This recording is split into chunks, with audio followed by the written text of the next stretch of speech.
Alrighty. How are we all doing today? Oh my gosh, this thing's amazing.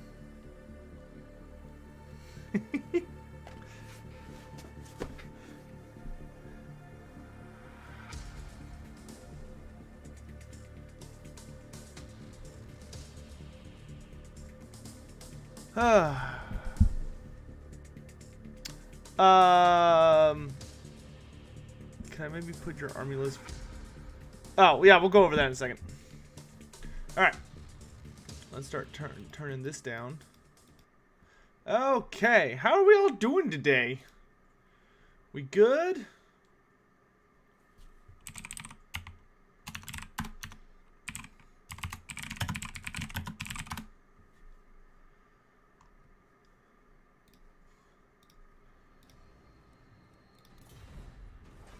Alright, let's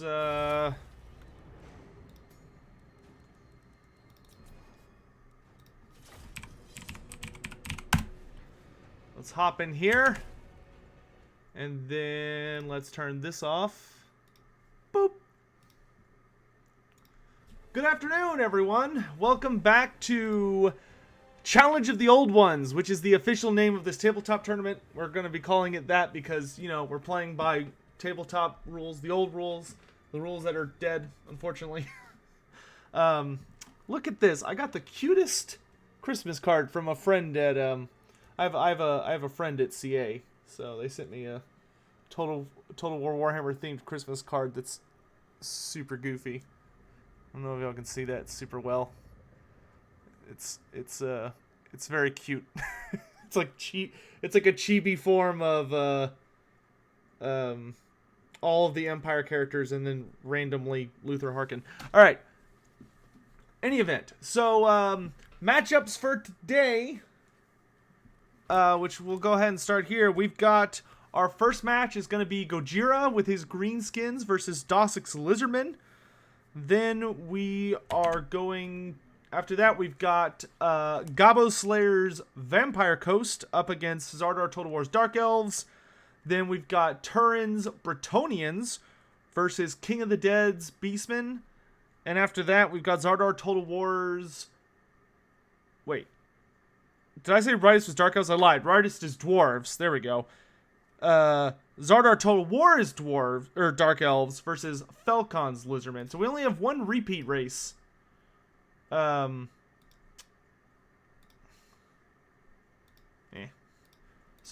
let's get started.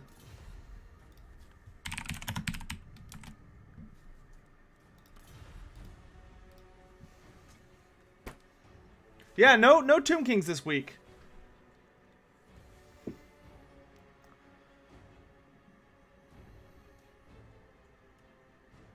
What factions do I think benefit the most from my rules? So far, the undead seem to benefit the most from being able to kind of just take whatever they want. But we've got a number of factions this week that haven't been seen before.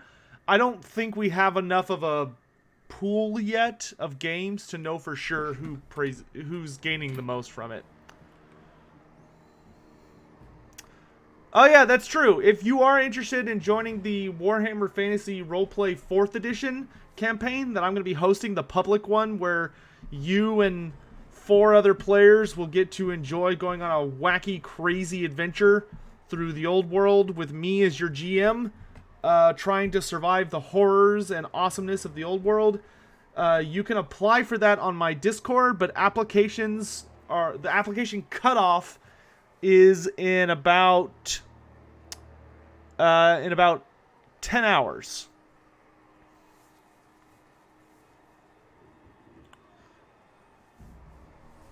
When's the next Who Would Win? Ask Turin. We'll record it soon, I'm sure.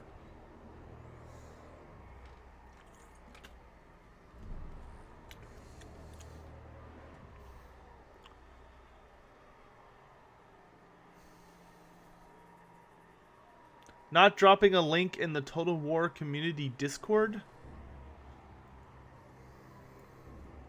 What do you mean the Total War community? Alright, somebody today is having a little trouble getting in. We figured out who was the problem person last week. And they're not in this week, so... Oh, Turin's Discord. Yeah, you can apply no matter what. Yeah. Yukisa, you don't have to have any experience with Warhammer Fantasy to apply.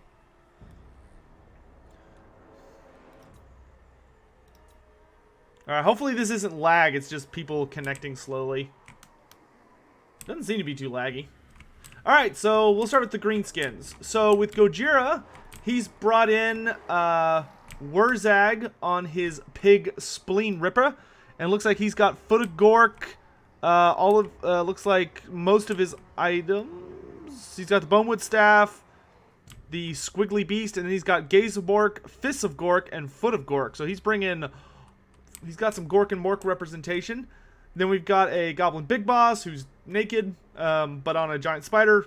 We got 2 units of Nasty Skulkers, 4 units of Black Orcs, so quite a bit of armor piercing, which will do well in all comers. 4 units of Forest Goblin Spider Riders, which brings some really nice agile poison to the field. We've got 3 units of Goblin Wolf Archers, one of which is the Regiment of Renown version, Morgroth's Mangy Marauders, who have armor piercing. Then we've got 2 units of Forest Goblin Spider Rider Archers. Oh, nope, that's 1 unit, which is the Death Creepers, who have regeneration. So we've got a lot of Wolf Archers, a lot of Spider Riders, and then just a ton of armor piercing for the core infantry. For the Lizardmen, over with Dosick, we got 2 units of Chameleon Skinks hiding in the forest. We've got 1 unit of Cold One Spear Riders. For leading the army, we've got Big Daddy Krokgar with Hand of the Gods. Then we've got 1, 2, 3 units of Saurus Warriors, 2 units of Saurus Warriors with Spears, a unit of Crocscores, a unit of Skink Cohorts, a unit of Temple Guard, a Skink Priest of Heavens with only Wind Blast, a unit of Pterodon Riders with the Chevron, and it looks like and then a unit of Skink Skirmishers. So both these guys have pretty seriously large armies, and let's just get into it. Alright, so already Goblin Archers are starting to pull back a little bit. They do some early damage to the Pterodons, but they're probably going to get...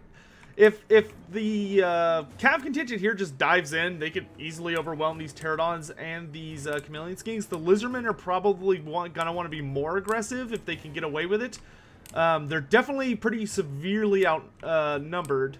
Only outnumbered by 100 bodies, but they're gonna need to play very carefully because there's a lot of maneuverability here on the greenskin side. Skink Skirmishers are starting to take some early hits, which they are not chameleons, so they don't have the benefit of high missile resistance. And we can see here Spider Riders are already tearing into them, which Spider Riders have poison, so they're going to be slowing them down, and these Skinks are basically dead.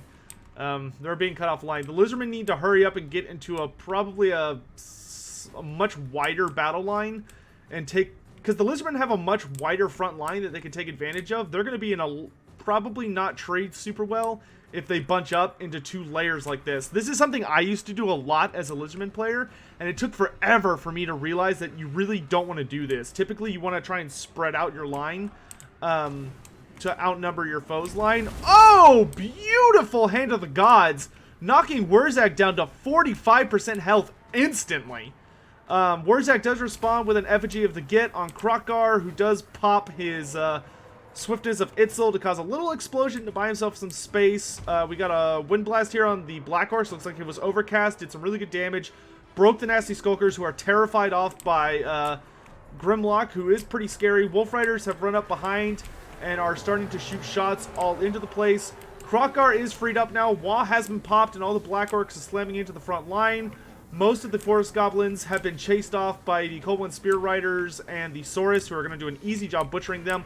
Problem is going to be all these Black Orcs, though. There isn't a ton of armor piercing on the Lizardman side beyond the Croxagores and the Temple Guard, who are getting absolutely torn apart by all of these nasty, nasty Black Orcs. We see that the Cold One Spear Riders are helping chase off this Cav contingent, and there are some Chameleon Skinks providing poison to help slow down. And you can see all of these guys are already breaking because they're not a high leadership unit, and that poison along with a fear-causing unit, is going to cause all these guys to scatter. If he can chase off both of these units, that would be a huge pull for the Lizardmen.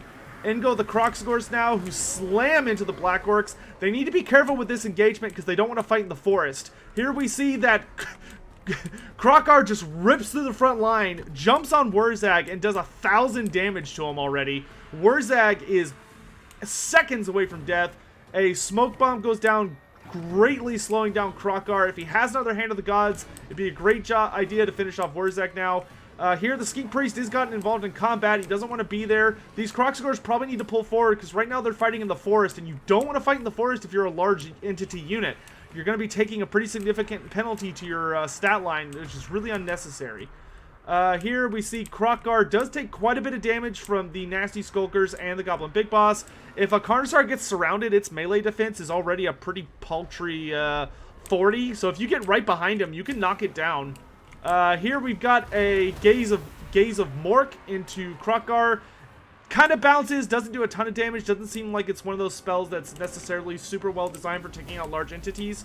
Here we see another pop of Swiftness of Itzel. Everything's scattering. Kroxigors are still in really good health, and they're doing an okay job tearing up this Black Orc unit right here.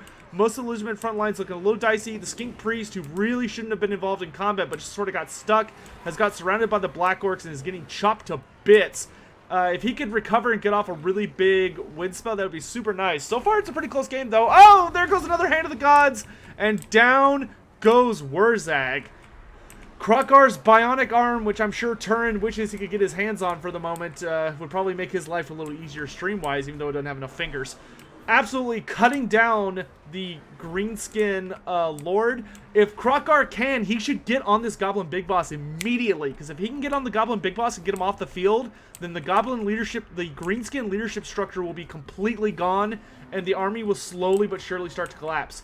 Here we see most of the Lizardman army is starting to rally. There's a ton of units, though, that are just standing around looking pretty, as Party Elite would say. The Pterodons are out of ammo. They still haven't dropped their rocks yet, though. You can see they're holding on to them. Those can do a ton of damage to the Black Orcs if they fly over and drop them, like on this big pack right here.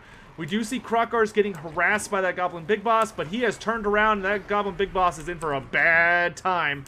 Greenskins do still have the superior shooting force and are doing an okay job just kind of peppering things where they can. Unfortunately, the Carnosaur has this really bad habit, you'll notice here, where he likes to turn around and use his tail attack for his attack instead of just attacking forwards. And every time he does that, his melee attack drops in half. He is starting to look a little rough because he's taking a leadership penalty from this constant missile fire. The Pterodons do dive into the back here, but these are Black Orcs. If they just turn around, they can easily kill these guys. He needs to bring in all that he's got left. He needs to get these Chameleon Skinks in the fight. If these Chameleon Skinks will come and join this melee battle, they have poisoned melee attacks, which they don't do a lot of damage, but that debuff onto the Black Orcs would be hugely in favor of the Lizardmen. They need to get involved in this fight. We see Krokar and Grimlock are trying to cycle charge, but that Goblin Big Boss is sticking on him. And unfortunately for the Lizardmen, all these Black Orcs are immune to psychology. They don't care that Krokar causes terror. However, the Goblin Big Boss does break, so all the Greenskin leadership is down. The Black Orcs are starting to break due to army losses and being surrounded. The Lizardmen are pursuing. They need to pursue this Goblin Big Boss. They cannot let him rally. He is ultimate priority. They need to chase him, make sure he doesn't come back. We see that the Lizardmen cavalry force is diving after him. If they can manage to cut him down, then they will probably take this battle. The balance of power is still dead even. It was ticking in the Greenskins' favor for a little bit, but when the Goblin Big Boss broke, things fell apart. However, now the main Lizardman army is rallying up, trying to finish off these Black Orcs. It would be good for them to chase them off the field if they're not able to commit here. You can see there's a ton of cav units. The Lizardmen are kind of slowly starting to regather their forces. Krokar has broken, and a bad arrow goes in, and down him and Grimlock go. Both lords are dead now. It's anybody's game now. However, there are superior numbers on the Greenskin side by about 100 troops, and they have a lot more maneuverability. So that is going to be looking pretty shady for the Lizardmen, but it's a pretty close fight.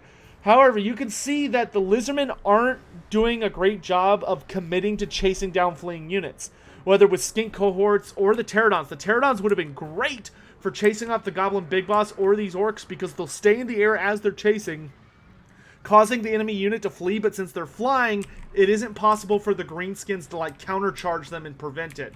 Unfortunately, there's not a lot of lizardmen left now, and they don't have any leadership structure left. The Skink Priest is dead and gone. There's one unit of Saurus Warriors, very, very tiny amount of Temple Guards, some Chameleon Skinks, and the Pterodon Riders. There's 3 units of Black Orcs in here wailing away. Still some Archer Fire coming in from these Goblins, and then a whole horde of Greenskins comes slamming in. The Temple Guard are broken. The Saurus Warriors are broken and are about to break. In the instant they're gone, the Chameleon Skinks will shatter, and the game goes to Gojira's Greenskins. Very, very close match. Very close match. Gojira played really, really well. Wasn't a lot he could do there to prevent Wurzag from getting sniped. That's kind of the danger of Wurzag.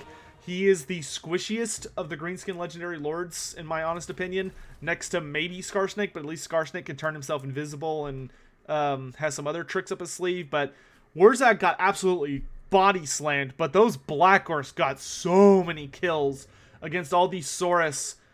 They really pulled their weight there, and unfortunately the Kroxigors weren't able to capitalize as much as they needed to on the Black Orcs, and were being countered by the Forest Goblin Spider Riders, and all of this missile cav was just what they needed to slowly but surely bring Kroxgar down. Great game by both players, though. Great game.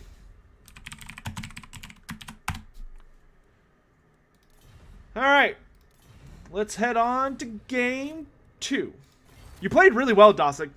You played that was a notable improvement from last week, man. Next up is Gabo Slayer and Rightist.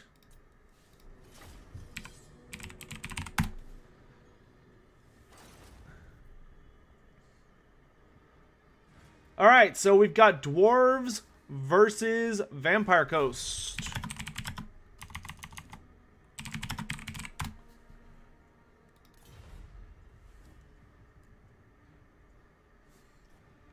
I should probably use a screen blocker.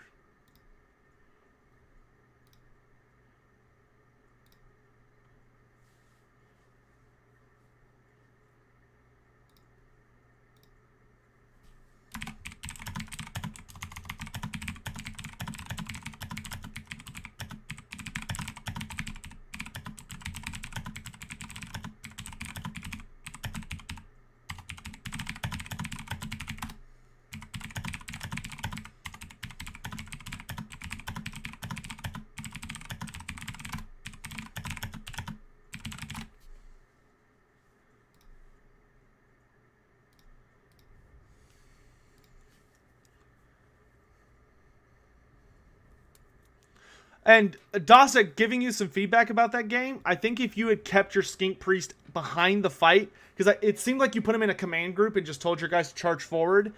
If you had him further back and he could have just been overcasting Wind Blast constantly, you probably would have had that game. Also, to always take Curse of the Midnight Wind. Always take Curse of the Midnight Wind.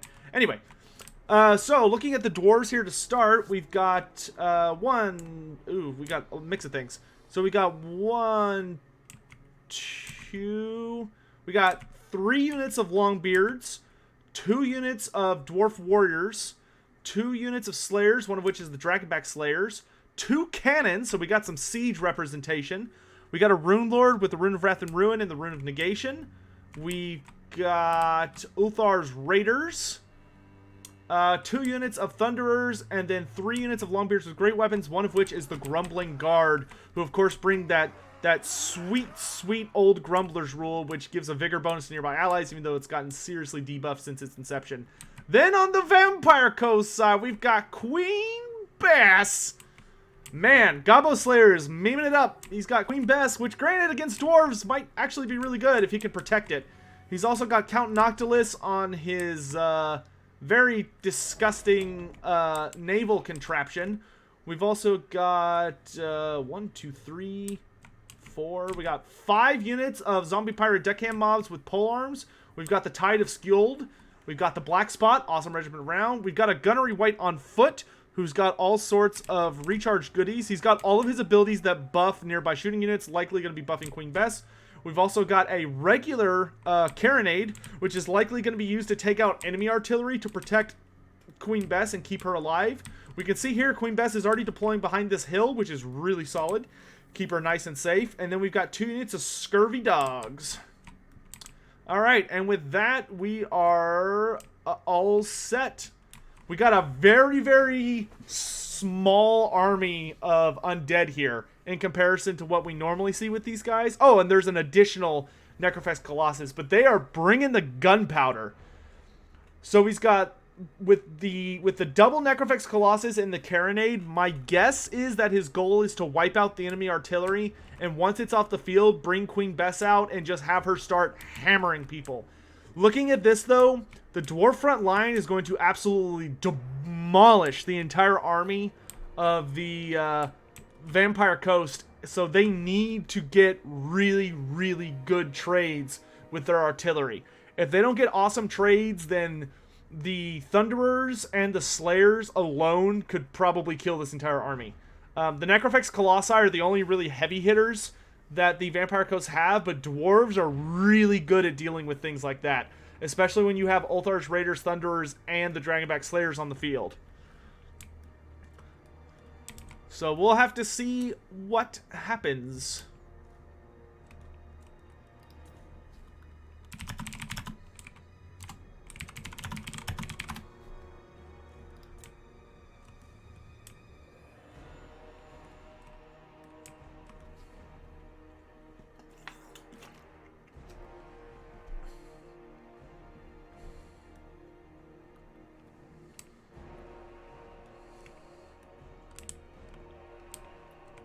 My money right now is probably on the dwarves, but it depends on how effective Goblin Slayer can take out these dwarf cannons. Like, if he can blow these things out of the water really, really quick, even though they have the high ground, then Queen Bess can tear this dwarf army apart. Because dwarves are super slow on the move. Like, the dwarves, Warriors of Chaos, Vampire Counts, and Vampire Coast, in my opinions, are kind of the big armies that can be threatened by Queen Bess. Because the slower your infantry is, the more likely she is to get a lot of really solid damage in. Alright, here we go.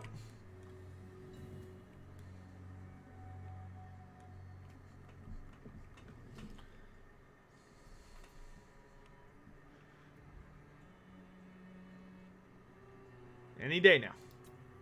Alright. Alright, the game has started. Looks like the cannons are probably... Looks like they are trying to open up already on Queen Bess. Early shot comes in from Noctilus, which blows apart a few dwarves. I don't know if the dwarf cannons... The dwarf cannons are not in range of... they are in range of Bess. So it looks like they're probably going to be firing there. But Bess has already fired her shots in return. You can see Noctilus is trying to take out these Carronades, as is Queen Bess. Unfortunately, his shot lands pretty early ahead. Queen Bess has already taken a ton of damage from those cannons. Gunnery White is trying to buff her through it. I'm not sure if they're going to be able to deal with it in time before Queen Bess gets destroyed. She's still hanging in there, even though the crew's wavering. One of the cannons is offline, so it hasn't been a completely bad trade. Her crew is starting to crumble a bit. Meanwhile, all across the dwarf line, you can see the enemies are all running into each other. This Necrolith Colossus has already taken a ton of damage from the Thunderers. Wolves are coming around the back to try and finish off the crew back here. And if this thing breaks, it breaks! All the dwarf cannons are gone, and Queen Bess is still standing. It's a miracle.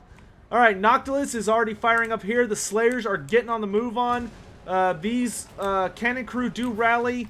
The scurvy dogs do jump on these guys from behind, and we can see all across the dwarf line is getting very aggressively into things. This Colossus should probably almost commit to going against these Longbeards to buy the cannon some time, but these zombies are already on it. Queen Bess needs to make sure this crew right here does not get back on. She needs to just fire one more good shot into this thing, and these guys will be gone and not come back. Really nice shot there on the Thunderers, getting a ton of kills. If these guys get back on their cannon and fire that shot into Bess, she probably will go down. She needs to defend herself. Noctilus is moving around, probably studiously trying to keep away from the Thunderers. Another big shot goes in. Boom! Those guys are pretty much gone. The dwarves are back on the Carronade now, so they should be able to start returning fire at Bess. Over here, you can see this this guy has the Rune of Wrath and Ruin on him, and he's taken enough damage at this point that he has farted out one of his units, for lack of a better term at the moment, but Noctilus is showing up with the heals. A heal would have been really nice on Queen Bess, because that actually can keep her alive. The Thunderers have been chased off the field, and the cannons are trying to take aim at Bess. There's not a ton of them left, but if they can get a good shot into her, she's gone, but regardless, the Longbeards have pushed to the front line now, and Queen Bess is in trouble. They are coming right for her. But she does get a shot towards these dwarves. And it's a beautiful hit. Beautiful hit. Queen Bess has probably gotten her money's worth, quite frankly. However, in the meantime, one of the Colossi has gone down. Units of dwarves are swarming all over parts of the battlefield. These scurvy dogs are jumping on the cannons to completely take them out while Bess continues to fire. She's up to 66 kills now, constantly getting buffs, but the Grumbling Guard is almost there. Noctilus needs to get a summon down here with probably the Moon Dial, if nothing else, to try and protect it. Another fat thing lands here, doing some damage to the Grumbling Guard, but this group is almost in perfect range. Noctilus is firing off as many shots as he can, but there's just so many. There are so many dwarves. Like, don't get me wrong, Bess is doing a ton of damage. The Gunnery White here gets a really nasty grenade shot, actually, into these Longbeards. He charges in to try and stop their charge, but they're not having it. A summon does come out, but it's way too late. The dwarves are into the cookie jar now and are jumping on Gobble Slayer stuff. But and with that, and there she goes. One of the Longbeards gives her a light tap with his axe, and she falls apart. Or that actually might have been the Thunderer shooting her. But Queen Bess is down. The crew is going to fight to their end, but they did get 110 kills. I don't know if that was enough. The only way that they're going to be able to turn this around, quite frankly, is if they need to get the Rune Lord dead, and they need to... oh, they did some good damage. They need to get the Rune Lord dead, and they need to get the Scurvy Dogs before the Scurvy Dogs wipe out all of the ranged infantry. There's only one ranged infantry unit... Oh, no, there's two ranged infantry units left. Ulthar's Raiders are still alive, who are kind of a big, scary deal. And there's still a unit of Thunderers left as well. These Scurvy Dogs need to take out both of these units, and if they can, the Vampire Coast might be able to win by kiting. But Noctilus is in a really bad spot now. He's being caught by the Dragonback Slayers, who will slow him down. Probably would have been better to abandon back to the other portion of his army and try and maybe rally a little bit. There are still a ton of dogs, but Ulthar's Raiders are not a pushover in close combat, though they do eat a rear and flank charge, so they are going to take quite a bit of damage. But there are some Longbeards ready to intercept, and there are some Thunderers firing in here. A full unit of Slayers is on top of Noctilus now. He does throw down a heal, and he looks like he's trying to maybe march against this Rune Lord, but Master Rune of Negation goes down with that 44% damage resistance. Things are not looking very good for the Vampire Coast. Scurvy Dogs are taking a lot of Overwatch fire from the Thunderers, who have a really nice high ground position, trying to get a lot of stuff off the field, which is working, but it just seems like way too little too late. Noctilus fires point blank, but unfortunately he doesn't like bounce it along the ground, and now there are a ton of dwarves on top of Noctilus. And there's nowhere for him to go. Another, looks like we got Ulthar's, marked by Ulthar down. So Noctilus is going to be taking a ton of missile fire. Thunderers are shooting in on him. Dwarves are hacking away at his spiked legs here. He's going to easily be able to walk through these Longbeards, but they are braced, so they might slow him down a little bit for charge. But he literally just blows a hole in them and just walks through. Probably would have been better for them to condense a little more, so they'd be better equipped to stop him from walking through. But he's got axes coming into his back, bullets coming into his front, tons of dwarves chasing after him. I don't know how many summons he has left at this point, because that's really his only lifeline, is if he can keep popping out summons. The Thunderers, they are a little isolated, and between the Gunnery White, who has okay combat stats, and Noctilus, these guys are definitely dead. Especially with these Scurvy Dogs coming in to help rout and get them off the field. But that is just such a big battle line of dwarves.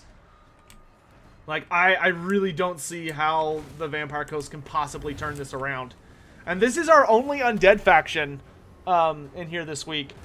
Man, Queen Bess did really, really well. I gotta say that. Like, I mean, considering there were two dwarf cannons that had high ground and were in range at the start of the game, the Vampire Coast did an excellent job just surgically removing them from the equation. Here, the Scurvy Dogs do jump into the Slayers, which actually is a good matchup for the Scurvy Dogs. Slayers are a unit that have very, very little defense. They just have a lot of offense, and they're fast for dwarves. So if you can throw them against like a really cheap chaff unit that has a decent amount of melee attack, you can actually do quite a bit of damage. Unfortunately, these ones have the Rune of Wrath and Ruin on them, and they're getting slapped by the Dragonback Slayers, so they're just really slow. So they're absolutely just getting dragged down. Noctilus at this point is getting pretty surrounded, and he's going to have to pretty much stay engaged pretty soon. Doesn't have a lot of options left because, according to the tournament rules, once you're down to like a big monster thing, you have to stay engaged. Dogs look like they're just trying to get in as many cycle charges as they can. Really, really nice Master Rune of Negation goes down here, which is going to make this entire army pretty much immune to damage. Noctilus is trying to waddle out of there, but he's got the Dragback Slayers on him, so his movement speed is down to a very miserable 45, it looks like. Oh no, that's his normal movement speed. Okay, so when he gets slapped with an axe, he goes down even further. The dogs do come in to try and save him, but now they're being held down and pinned. A couple of dwarves get blasted for having the audacity to stand in front of Noctilus. They have surrounded the Gunnery Wight, who's getting absolutely ripped limb from limb by these dwarves. He'll probably take out a few of them, but I mean, these are Longbeards, and Longbeards with great weapons. They will have no problem. Really nice shot from Noctilus, just tears down the center line there right as the Rune of Wrath and Ruin goes down. Seems like Noctilus is out of magic and doesn't have anything else left, so looks like he's maybe thinking about running forward. Oh, no, he does get an invocation on himself. Fires another nice shot into the dwarves, but the balance of power is really starting to tip, and army losses are going to kick in as soon as this Gunnery Wight goes down, more than likely, which he's degrading pretty heavily this part with minus 44 leadership. Yep, there he goes. He breaks, and Noctilus shatters. As soon as that heal wears off, he is going to be going into the realm of the dead. Back to the Scurvy Depths. Round of applause for using Queen Bess, though, and using her really well. Queen Bess had it under control. Noctilus just wasn't able to get up that summon to protect her in time. He was just a hair too late on that. And then I think some wayward Thunderers managed to just barely finish her off. I think if Noctilus could have gotten that summon out a second earlier and those Thunderers hadn't finished it off, I actually think Queen Bess could have turned this battle around. But, I mean, 110 kills with Queen Bess against 2 cannons, 2 Thunderers, and a superior melee force. Great job to Gabo Slayer for almost bringing down the dwarves on that. Alright, so the undead are out this week, and now I need to check real quick if King of the Dead has awoken from his slumber.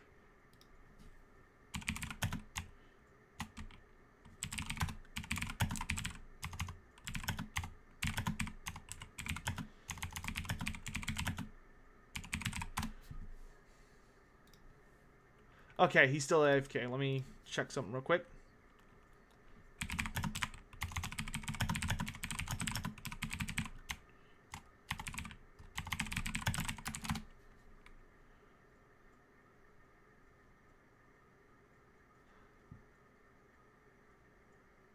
Let's go ahead and jump to the match after that. I think I've got a replacement for him.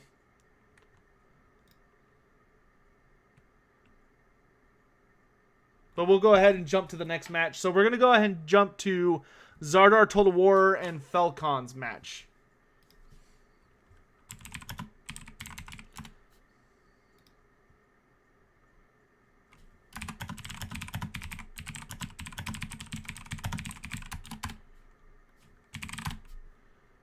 Hold on.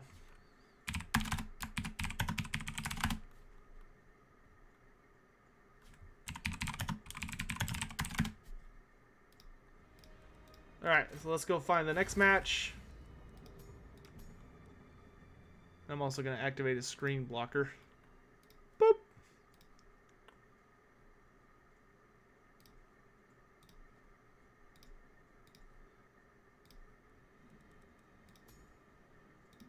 Where is it? Where is it?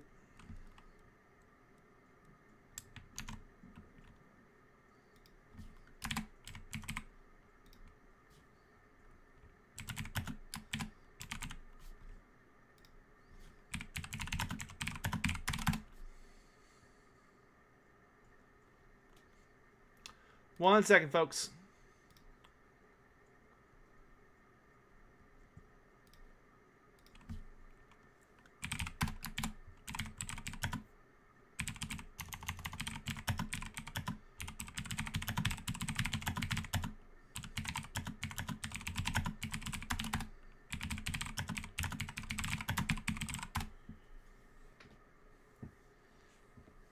Okay, we got our replacement. Now let me just check where the heck Falcon and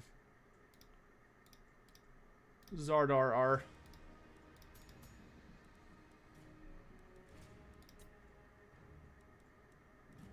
I don't see them.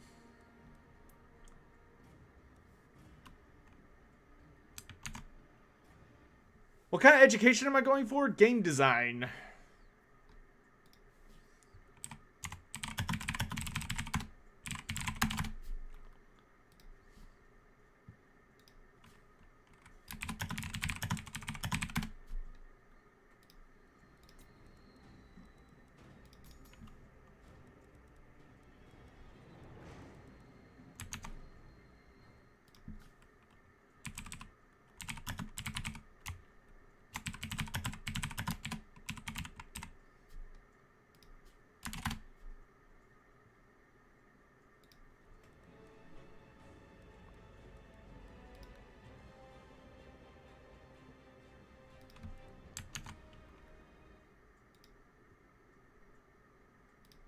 Zardar, Sparta?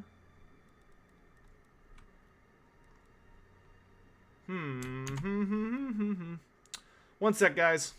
I think we're having one of the regional moments.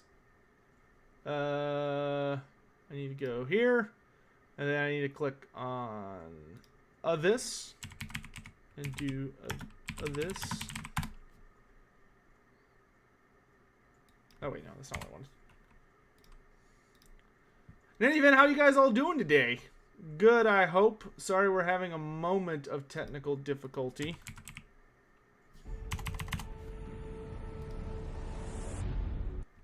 Dosick, thank you, sir, for the little donation there.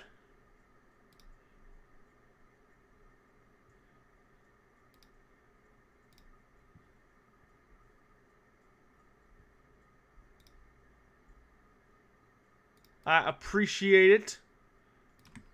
God, I fucking hate Steam. 1 sec. 4-6.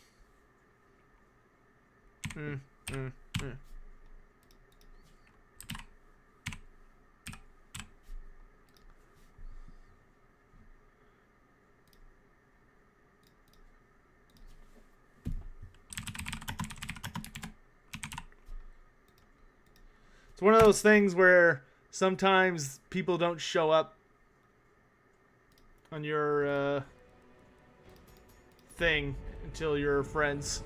Magic D coming in with the I don't know what currency that is. No message though. Thanks for the donation, man. I really appreciate it.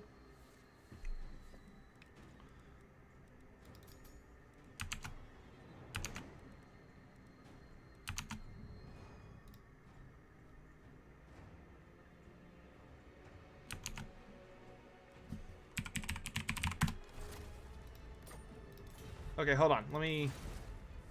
Okay, now I see it. There we go.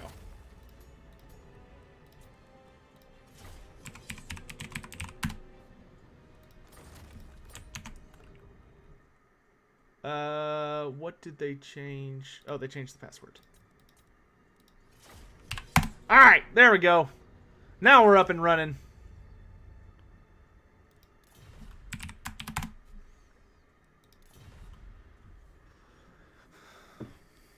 The Colombian peso, basically worth nothing. Hey, it's worth something to my heart, man. I appreciate your support. Thank you so much. Really. Thank you, Magic D. Alright. Once they're taking us in, we are all good to go.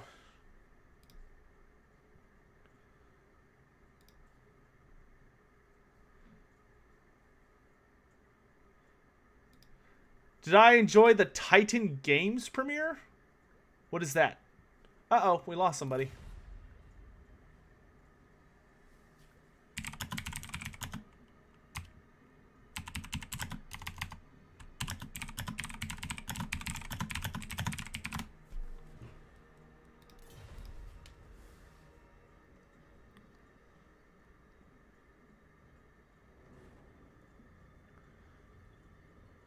Yeah, I'll check it out after this. I saw it. I've been busy this morning, so I haven't had time to sit down and read it. Is Turin gonna play? Yep, Turin's the game after this one. We lost Zardar for a hot second. What do I think of the End Times books? They're okay. They have a lot of ups and downs, mostly downs, but a couple of ups.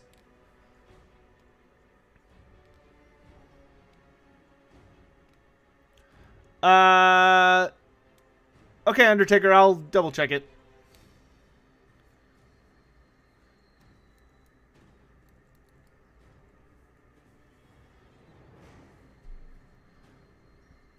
Which lord do I think is the most feared, respected in Total War Warhammer? I think the most feared lord is probably Kolek. I know that's the person I dread the most, seeing across the table.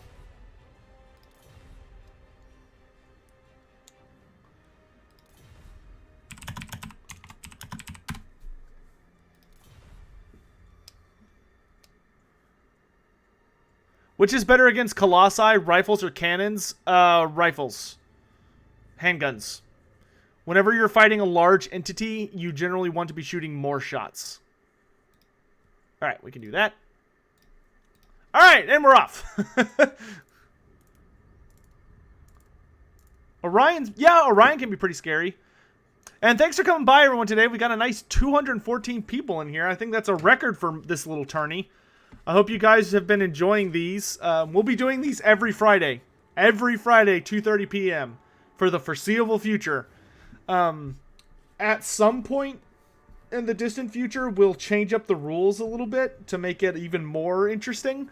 But I think everyone's really enjoying the current format, so we'll just leave it the way it is.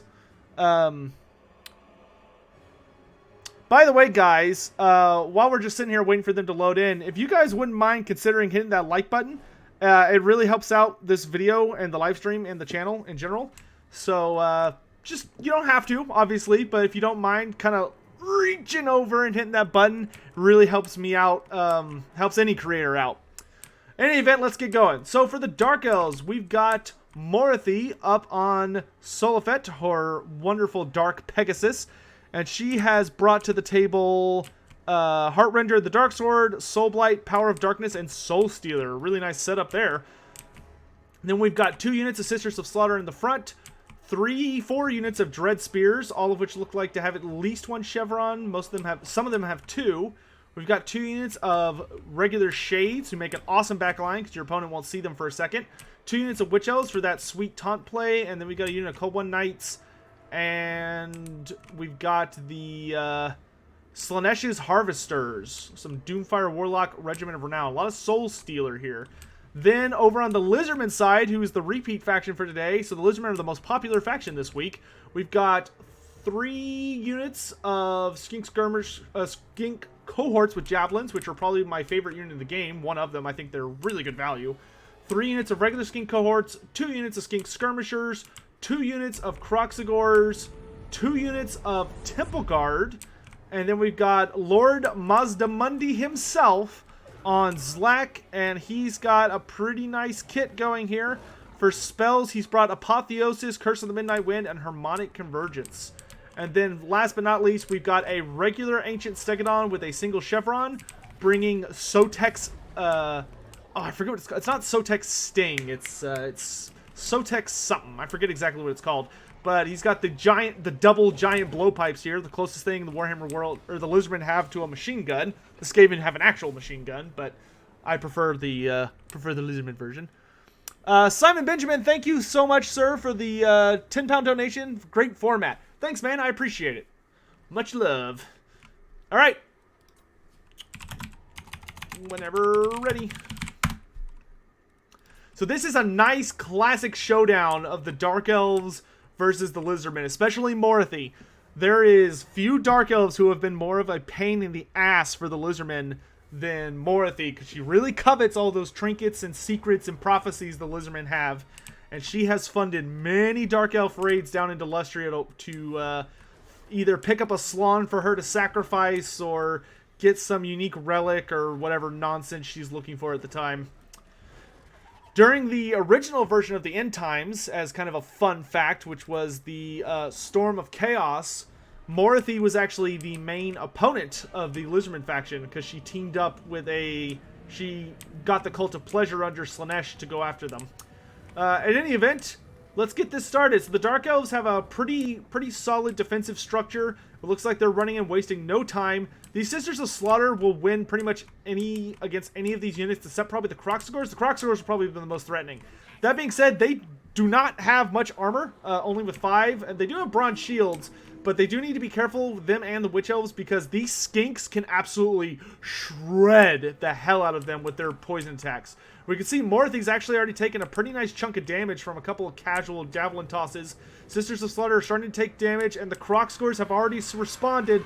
They're running in and smashing into these ladies, saying, "No, ma'am." And that charge was crushing. My lord.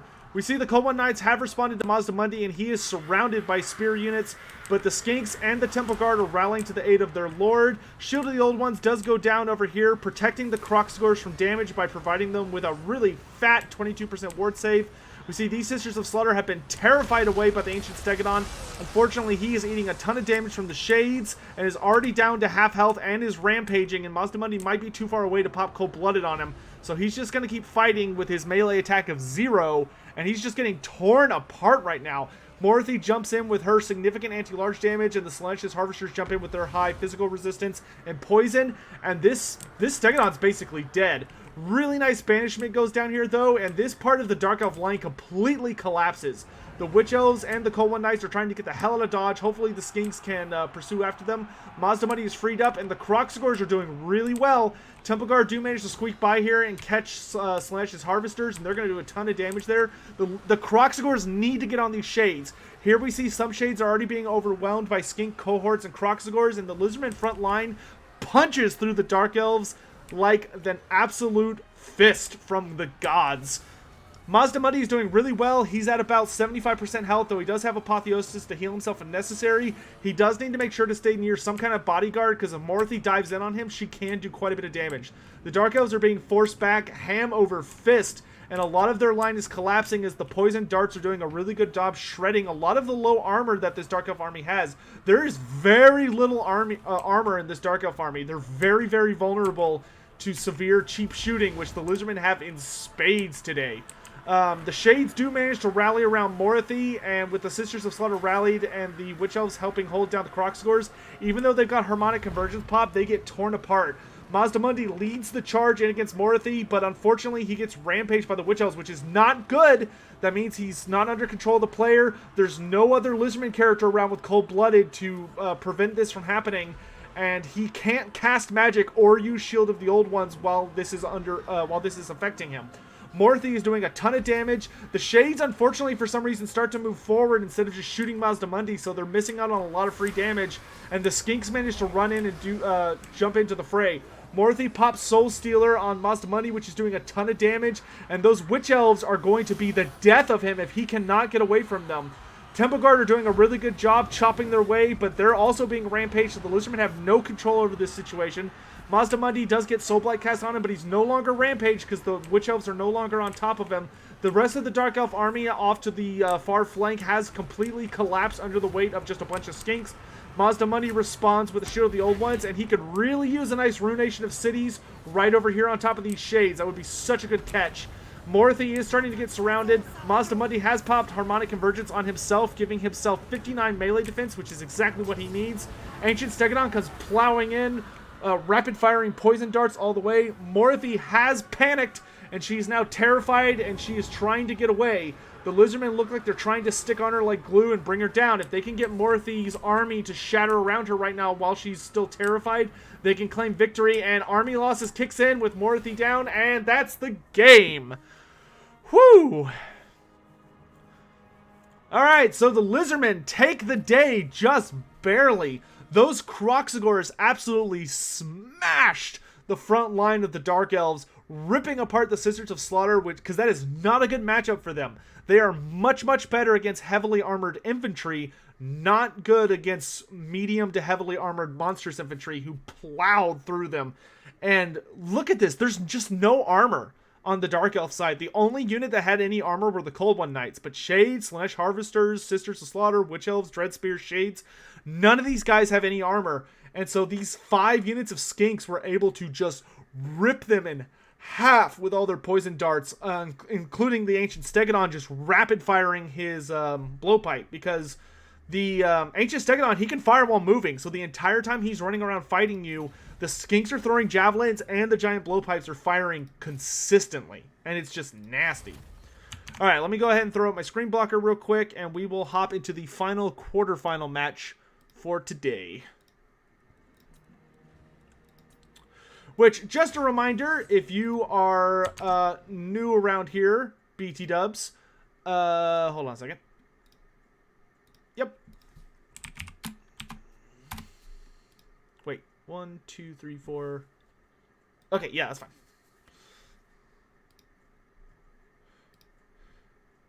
Yeah, unfortunately, King of the Dead seems to have overslept or is hungover or something, so he won't be joining us today.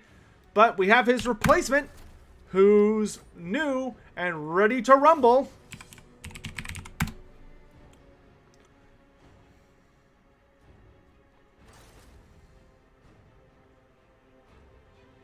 And of course, we've got the man, Turin, playing himself. Let's hear it for one of our local champions.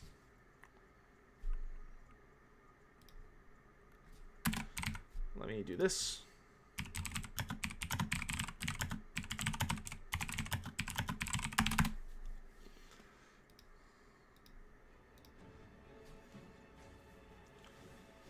And I do have our new fellow's army. And you know what? While we're waiting for him to come in, I can go ahead and get the next semifinal ready to go. So they're playing at, we're going to Liangwell. And it's Gojira versus Rightist.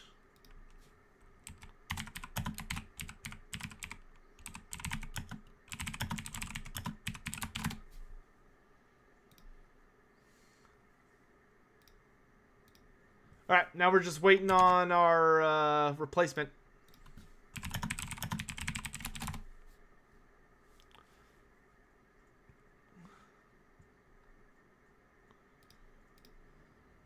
I think for this tournament, we're going to have to implement a rule for next week where everybody has to check in like an hour before to make sure people aren't drunk or sleeping or something.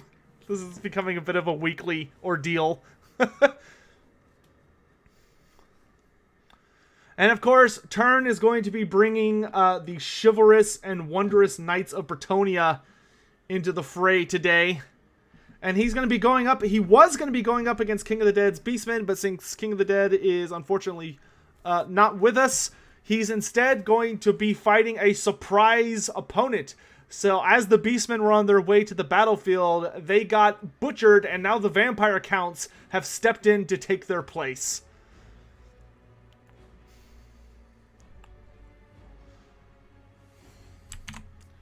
If we can just get this going.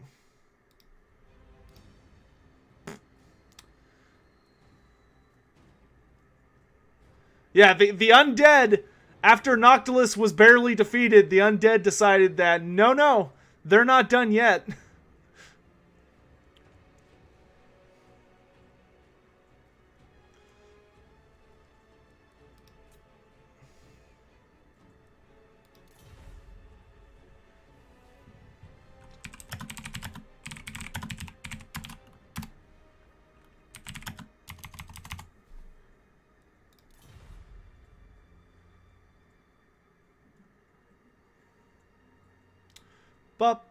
But I shouldn't sing Nintendo music. I'll get demonetized.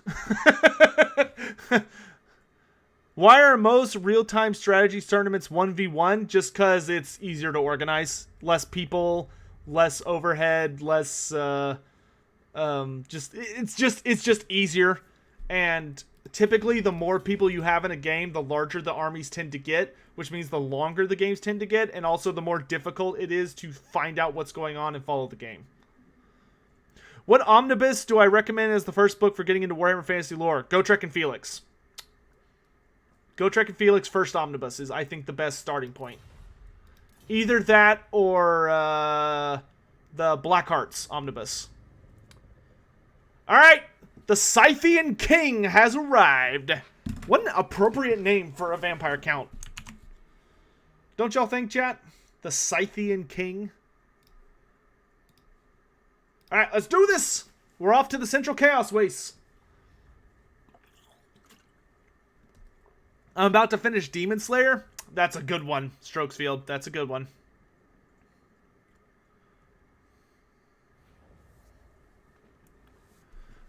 Alright, so let's just immediately get to it. We'll start with Turin's army. We've got the brave Bretonnians here being led by none other than King Lewin Leoncoeur himself.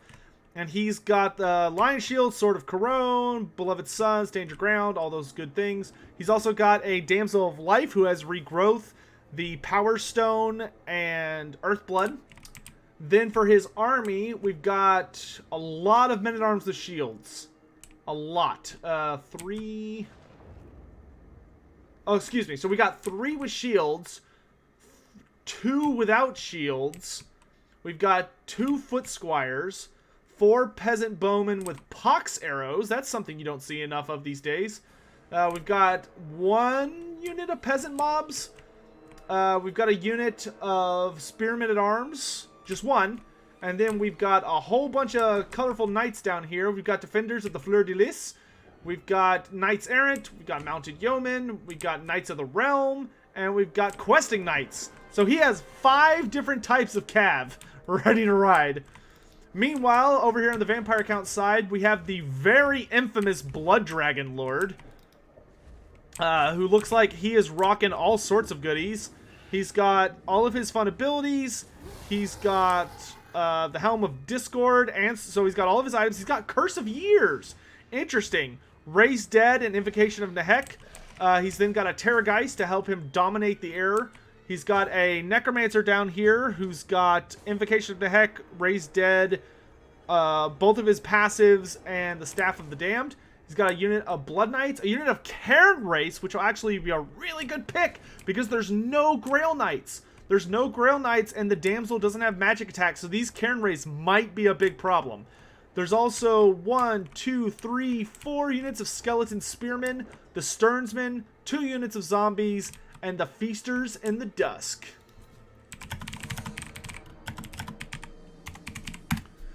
Lewin is going to have a hard time. He cannot afford to get involved in an air fight. The good news is, though, the Bretonnians did bring a ton of archers. So the Zombie Dragon and the Terrorgeist can't... Or Zombie Dragon. The Dragon Lord and the Terrorgeist can't afford to just rush in there and fight Lewin. Between his regeneration and all of the Pox Arrow peasants, they could easily shoot these 2 guys down. So he does need to play carefully. What does this say? Will I read you Warhammer's lore stories late at night? Maybe. That would be a weird series. Get like a campfire audio and just slap it on repeat. Oh, and the Necromancer is on a nice little nightmare. All right, the battle has started. Looks like the vampire counts have already claimed the upper ground thanks to the Feasters in the Dusk, but I don't think they're going to be terribly interested in holding it. Like, I'm sure if they can, they wouldn't mind coming down from this hill, but it looks like they're starting to move. Looks like we're just kind of looking at some early positioning here. Turin's getting his army on this main big flat ground, which is going to work better for him. It's better for him if the vampire counts come to him and meet on this big flat ground with all this hill nonsense, because it'll be harder for people to get around him, and it'll also allow his archers to kind of just shoot with impunity.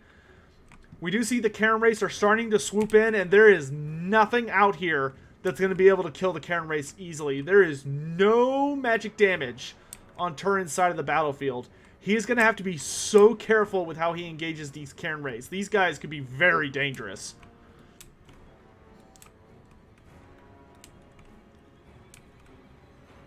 All right, we can see that Turin's Cav is already starting to go around the flanks here. We've got Mounted Yeomen going around the left flank. The Feasters in the Dusk have been discovered.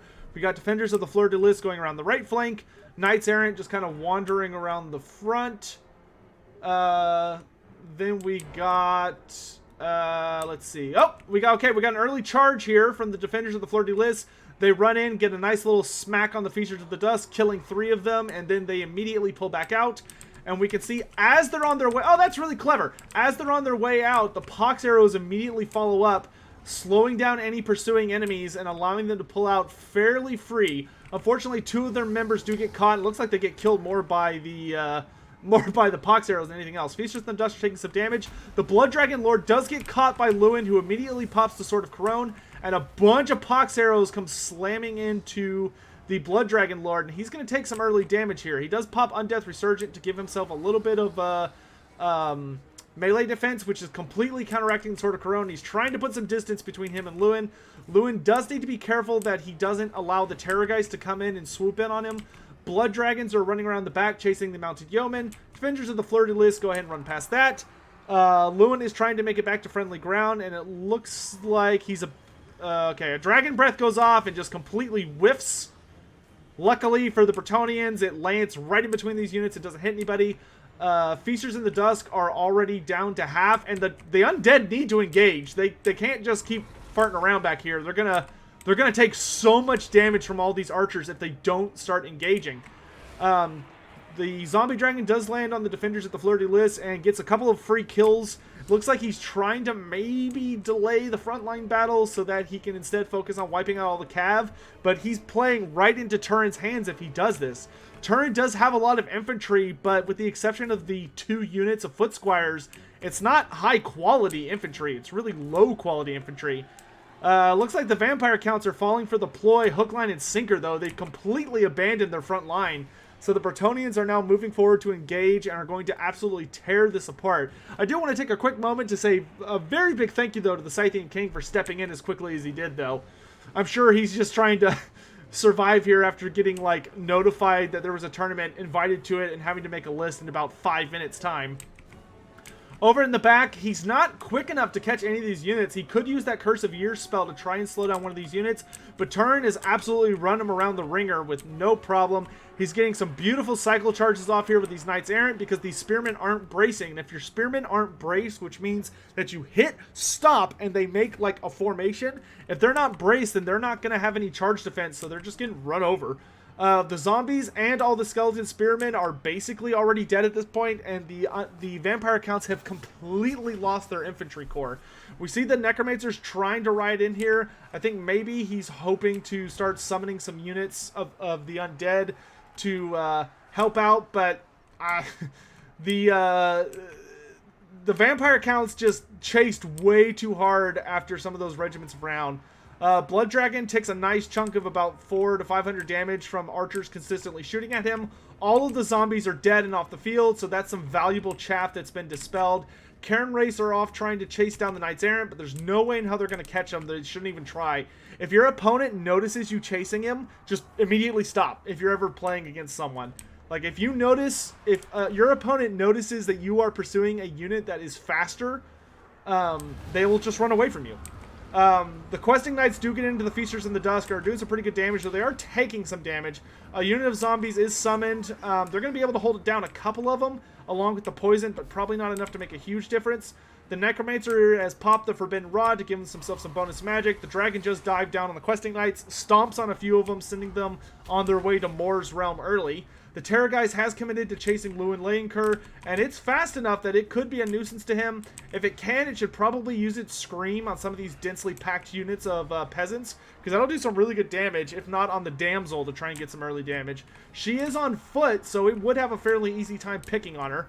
The Zombie Dragon Lord does manage to do a little bit of damage before he starts to pick back up into the air. The Blood Knights are kind of standing around, seeming to wait for a good opportunity. The Knight Errants do manage to slip around the Cairn Race and get onto the Necromancer on his steed, but he responds by summoning some zombies, and the Blood Dragon hops down, absolutely snapping these guys in half and scaring them off with terror. Looks like the Vampire Count army is starting to commit more to the fight. The Terrorgeist over here is 1v1ing Lewin Leyenkur, which is not the worst matchup for the Terrorgeist, but Lewin can regenerate pretty solidly, and he's got the Sword of Corone popped, which is going to have the Terrorgeist stat line being really bad. That being said, Lewin is still not necessarily winning this fight. It's kind of a difficult matchup, but off goes Regrowth, though, which is going to give him 100% Vigor, which is going to make him nice and fresh during this engagement, and he's healing a lot. So he's going to easily stomp down that Terrorgeist. Here, the Knight units have been chased off of it. The Mounted Yeomen have lured off the Blood Knights, which of course is not a great trade. You don't want the Blood Knights chasing a super cheap unit like that. Like, that would be a better job for zombies or skeletons. There is now a giant opening in this army. Some Pox arrows hit the Necromancer, slowing him down, and are immediately followed up by the Knights of the Realm, who will easily kill this Necromancer. The Dragon gets off a pretty nice breath attack on the Knights of the Fleur-de-Lis.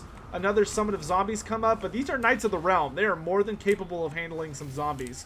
If anything, I probably would have gone for a skeleton summon at that point, but I don't think there's really a lot the undead can do at this point. They've unfortunately just committed way too hard to some really unfavorable trades and chased for way too long.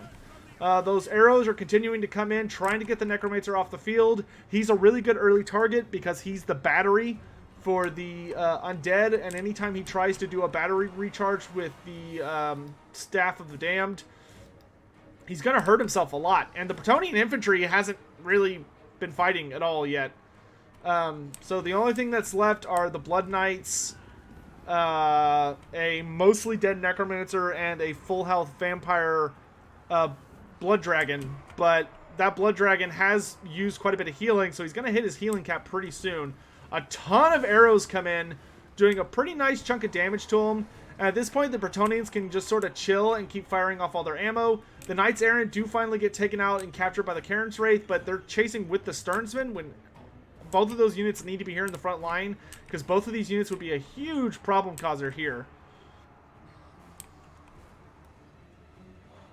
So for the most part, the Blood Knights do finally commit into a charge, tearing up the Knights of the Fleur-de-Lis. But Lewin dives down into their rear, and he will be able to absolutely annihilate them. A really, really nice Earthblood goes down, along with Stand Your Ground, which is going to make these Knights very resistant to any notable damage. And the Sword of Corone goes down. So yeah, these Blood Knights aren't going to do jack. The Blood Dragon Lord is pursuing Lewin, but gives up to go after the Knights of the Fleur-de-Lis, doing a little bit of damage, but he's got Pox arrows trailing him all the time. He does pop Invocation on himself and Undeath Resurgent along with the Sword of Antiheroes, but he's just going to take so much damage from that shooting. He's so big. Sword of Corone is still flying over him, being a general nuisance and causing problems.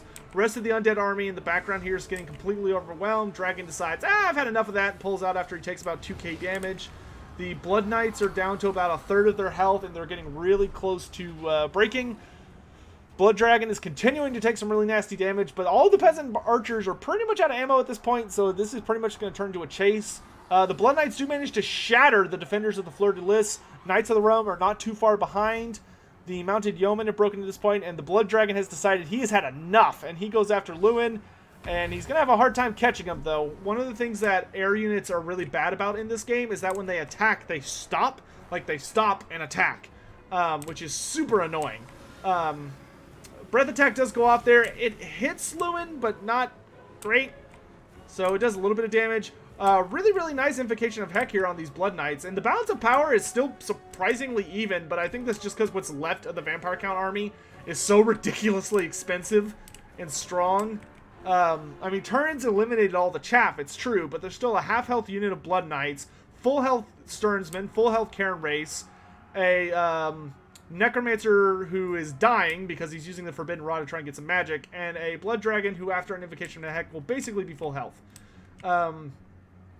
Looks like the Vampire Counts do try and chase off the Mounted Yeomen. I really would just not pay attention to them at this point. The Questing Knights are the only real threat left outside of Lewin himself. Honestly, the undead at this point, if the Blood Dragons would turn around and charge into these Questing Knights, and then just commit their infantry and the dragon as one big blob into the rest of the Bretonnian army, I actually think Turin would be in trouble. The archers do get some really nice side fire here into the Blood Knights, who do charge the Mounted Yeomen, who they will of course devastate, but that means they're not going to be countercharging the questing knights, who are going to get a really nice charge. Oh, it looks like they do actually manage to pop off a counter charge, but Lewin perfectly times to stand your ground. Pox arrows are coming in and hopefully not hitting the questing knights too much. With Lewin and the questing knights popping everything they have in a really nice timed stand your ground and Earthblood, the blood dragons are going to go down. And with them out, that's pretty much going to be game. Blood Dragon Lord does dive in and starts wailing on Lewin. He pops the Helm of Discord. He needs to start healing himself, though. The Sword of Corona is down, knocking his melee defense down to a paltry 17, and he is surrounded.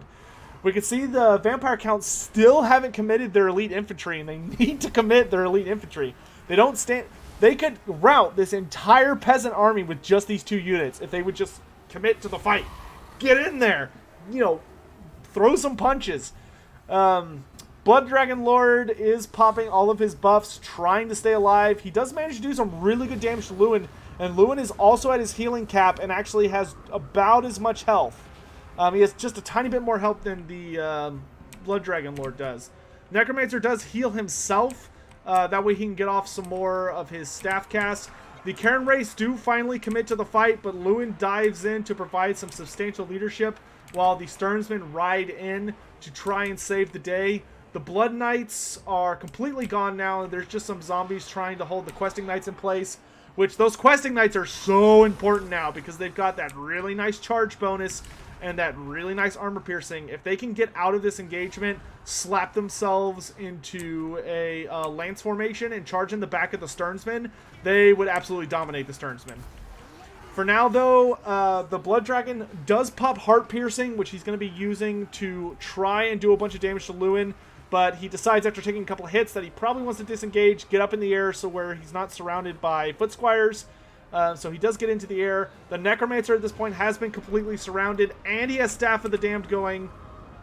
Or Forbidden Rod. I need to stop calling Staff of the Damned. That's a different item. So he's got Forbidden Rod going. He cannot heal anymore, so he's on death's door. If Lewin comes in here and dives him, he could do an easy 1,000 damage and bring him down. But he does dive in on the Blood Dragon, just trying to get him off the field. The Necromancer, his leadership is starting to dip. Yep, he's at minus 35. There's no way he's rallying back from that. Minus 15, minus 26. So he's completely degrading. The infantry here is doing really well, but they're going to get bogged down by peasants for a long time. Necromancer's trying to get the hell out of the dodge as the Questing Knights are completely wiped out. He's probably trying to get out to see if maybe he can get off one more spell, but unfortunately it's not his day, and he's going to poof here in a second. The Blood Dragon is trying to safely retreat. The Questing Knights have been dealt with, so they are no longer concerned. Necromancer looks like he's trying to maybe get back over here to the front line to rally some leadership if he can get near some friendly units while also casting some spells. But, down he goes. Alright, so here, it's really just a matter of turn bringing down the Blood Dragon. The Blood Dragon needs to die. If the Blood Dragon is left alone, he could actually potentially keep these guys in good enough spirits to just slowly cleave their way through all this junk. But Lewin jumps in there, pops the Sword of Corona, which is being countered a little bit by Undeath Resurgent. And the Vampire Lord just popped the Sword of Anti-Heroes to try and swing back a turn, but he's getting surrounded. The Questing Knights rally at just the right moment to get into the front of the Blood Dragon, preventing him from getting back up to the air. Lewin keeps chomping at his back, and down he goes. And with that, all the Karen Rays are going to stop going up like confetti, and that's game. What are we waiting on? Oh, we're waiting on those zombies. All right, great game. Great game. For having to come in last minute and fight someone as good as Turin, Scythian King did a great job. So please, round of applause for Scythian King in the chat.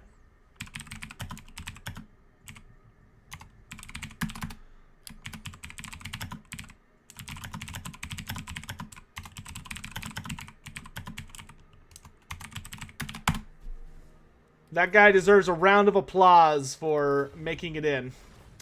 All right, we are off to the first of the semifinals. Let me throw up my thing real quick, and we're actually going to take just a quick moment here for me to send off a message or two. So it's Turin versus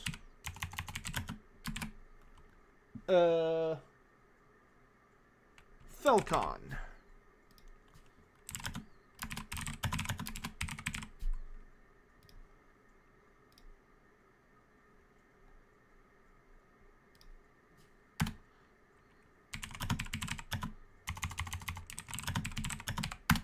Alright, so we are off to the first semi. Of course, I don't see it. Fudging. Oh, wait, there it is.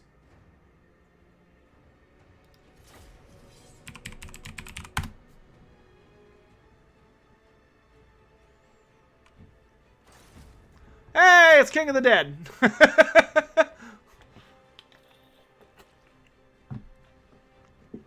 Gojira, where are you?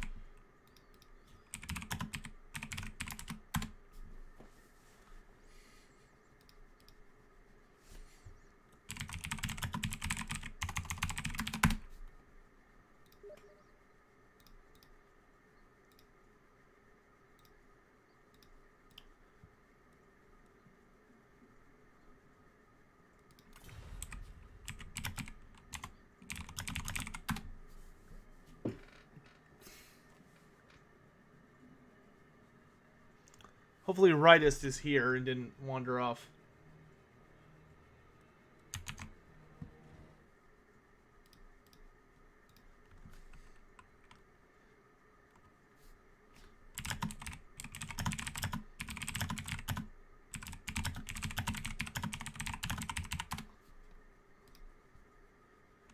Rightist.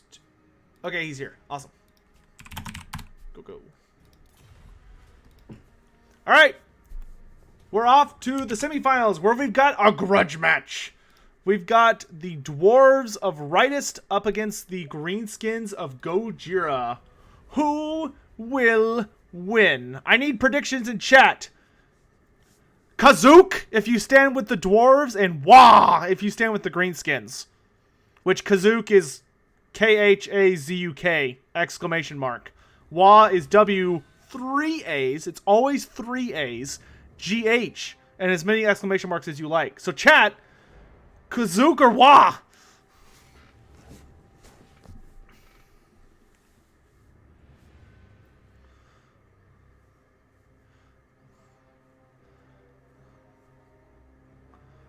Oh, I'm seeing a mix. I have seen... Pwn, that's not an option. There's no Skaven here. Alright, so just a reminder, in case you're just joining us and missed the quarterfinals, we're in the first semifinals match of Rightist's Dwarves versus Gojira's Greenskins. For the Dwarves, we've got 2 cannons, a Rune Lord with Master Rune of Wrath and Ruin, Master Rune of Negation. We've got 2 units of Dwarf Warriors with shields, 3 units of Longbeards with shields, 3 units of Longbeards with great weapons, one of which is the Regiment of Renown, the Grumbling Guard, 2 units of Slayers, one of which is the Regiment of Renown, the Dragonback Slayers, 2 units of Thunderers, and Othar's Raiders, who are a Rangers with great weapon Regiment of Renown. Meanwhile, over on the Greenskin side, we've got the Pig Lord, Wurzag, leading with Foot of Gork, Fists of Gork, and Gaze of Mork, along with the Bonewood Staff and the Squiggly Beast. We've got a Naked Goblin Big Boss, 2 units of Nasty Skulkers, 3 units of... I think it's 3 units of Goblin... No, 4 units of Goblin Wolf Rider Archers, one of which is the Regiment of Renown, Morgoth's Mangy Marauders. 4 units, I believe, of Forest Goblin Spider Riders. The Death Creepers, which are Regiment of Renown Spider Rider Archers. 4 units of Black Orcs. And that's it.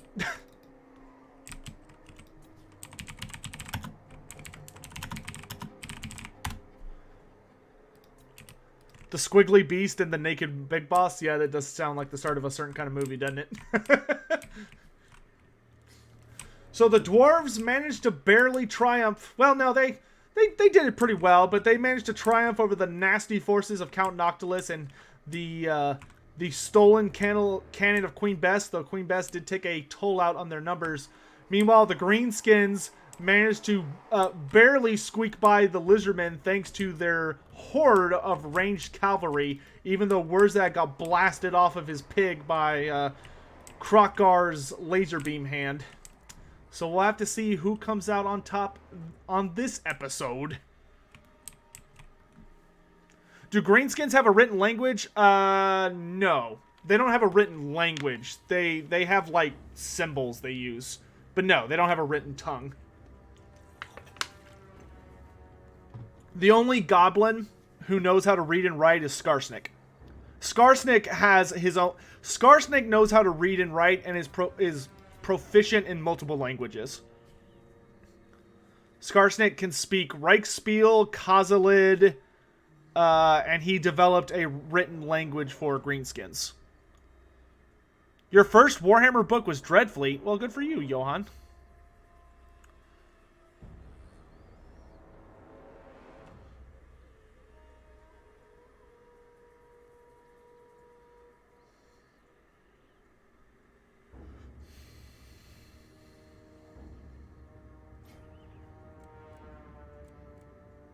All right, here we go. You're welcome, Johan. No problem. All right, and the cannons speak. Any second now. Man, this is a tried and true Dawi block here. Can the Greenskins break the noob box? Dwarven defensive artillery position. This was actually a very popular strategy in Tabletop, too. Though, what actually the dwarves would do in Tabletop is they would deploy in the corner. That way they could maximize putting their units in just a flat line.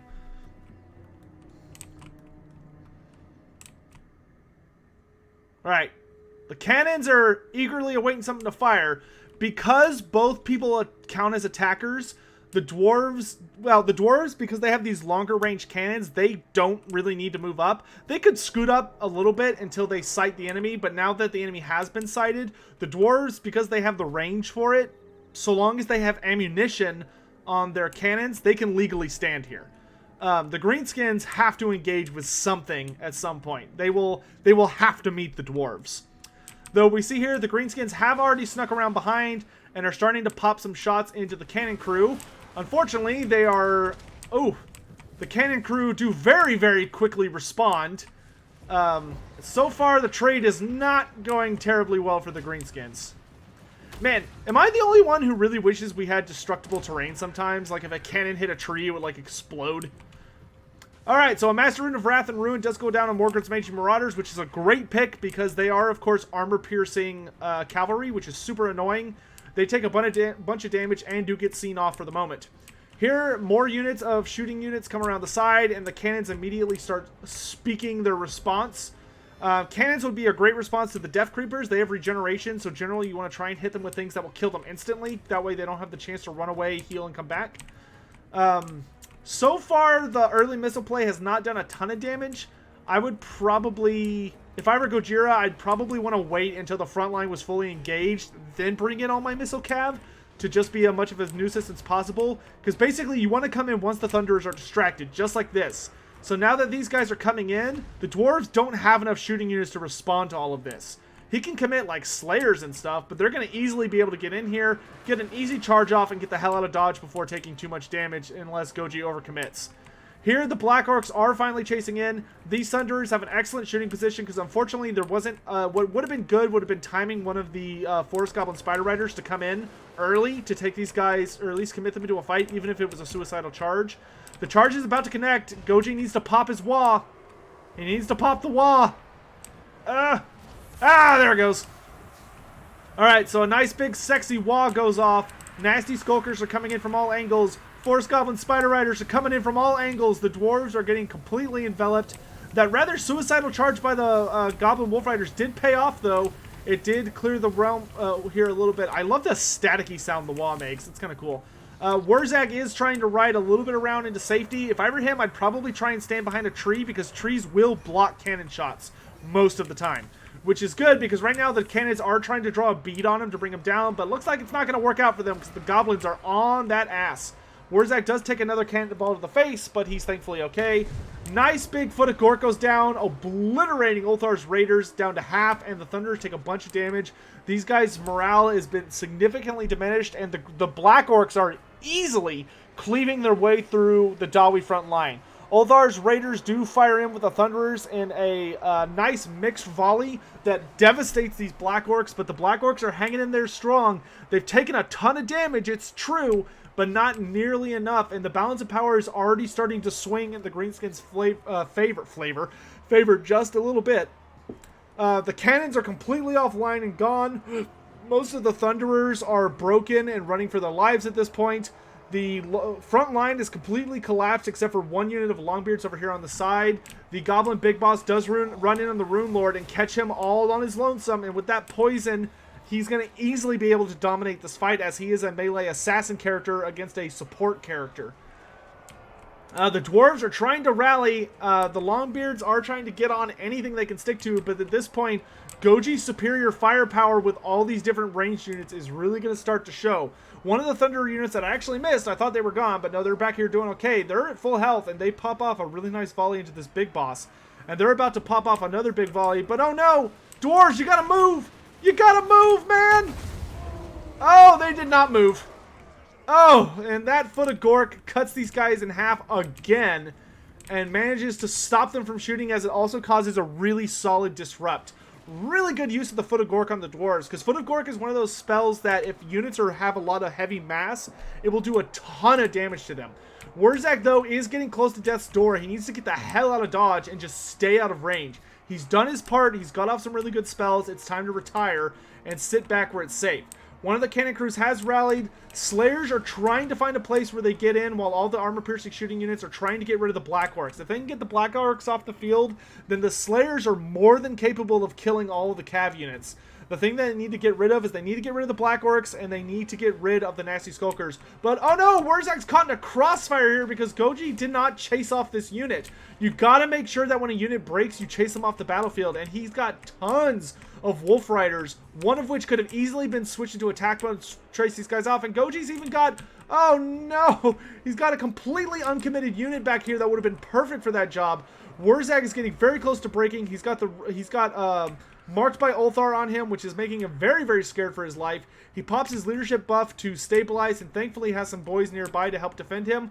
But this dwarf is laughing all the way to the bank as these Thunderers just keep racking up kills and doing tons of damage. They've only gotten 16 kills, but they have done quite a bit of damage. Things are looking pretty good for Goji as long as he doesn't allow Wurzak to get killed. I think Wurzak is hidden at this point. As long as he does not come out and give the dwarves an opportunity to kill him, he should be okay. That being said, all the missile infantry is starting to run out of ammo, and the Dwarf Lord is surrounded by Spider Riders and a Spider Rider boss. And it's not looking good. The Nasty Skulkers have gotten onto the Thunderers, so they are committed and are not going to be able to shoot very efficiently. Wurzak is riding around the back, though he does need to be very mindful of these Slayers. I'm wondering if he's saving up. A Fist of Gork would be really good right now, unlike the Goblin Big Boss, to help finish off this Rune Lord and really get the dwarves off the battlefield. That being said, I thought this was going to be kind of a massacre against the dwarves, but they've done a really nice job of putting this box to use, even though it just wasn't enough, it looks like, for the most part. Balance of power is significantly in the Greenskins' favor now. The Rune Lord is broken, and his health is very, very low at only 300. Wurzak rides in now, popping Get Back Here, running in to try and make sure the wall stays and fights to the last. The Rune Lord's down to 200 health, and he's still got champions after him. Slayers are swinging like madmen, trying to bring something down. Wolf Riders and Wurzak going after the Rune Lord, trying to make sure he gets off the battlefield and stays off the battlefield. There's still a ton of Greenskin units that are really, really healthy. 2 Black Orc units that I wouldn't say are healthy, but they're good enough. Wurzak chases after the Rune Lord, and it's only going to take a couple of smacks from his dancing clubs before this dude is going to be dead and gone. Meanwhile, the Slayers are bitterly fighting to the last man, but the Greenskins have managed to shatter the entire Dwarven army. The Rune Lord is dead at the feet of Spleen Rippa, and the Slayers are all that remains, and that is game. So Gojira and his greenskins are going on to the finals. Awesome game. Awesome game. Great game, guys.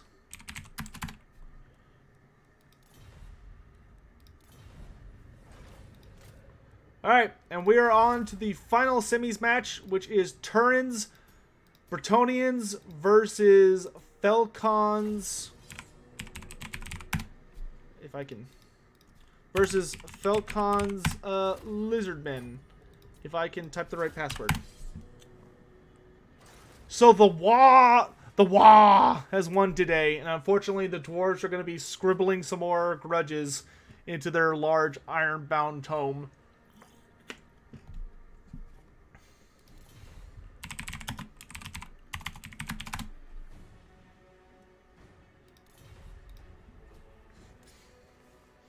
We'll see if Turin can bring back another win this week.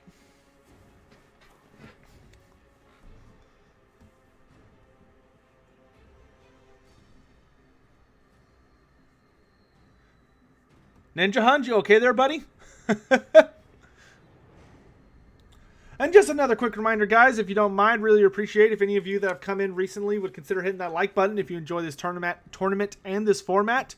Helps me out a lot because YouTube's algorithm is stupid and it relies on some really bizarre things to know if something is interesting and whether it should peddle it out to others. I would be really appreciative if we could get to 200 likes. That would just be spectacular. It would make me feel good. We're at 221 right now.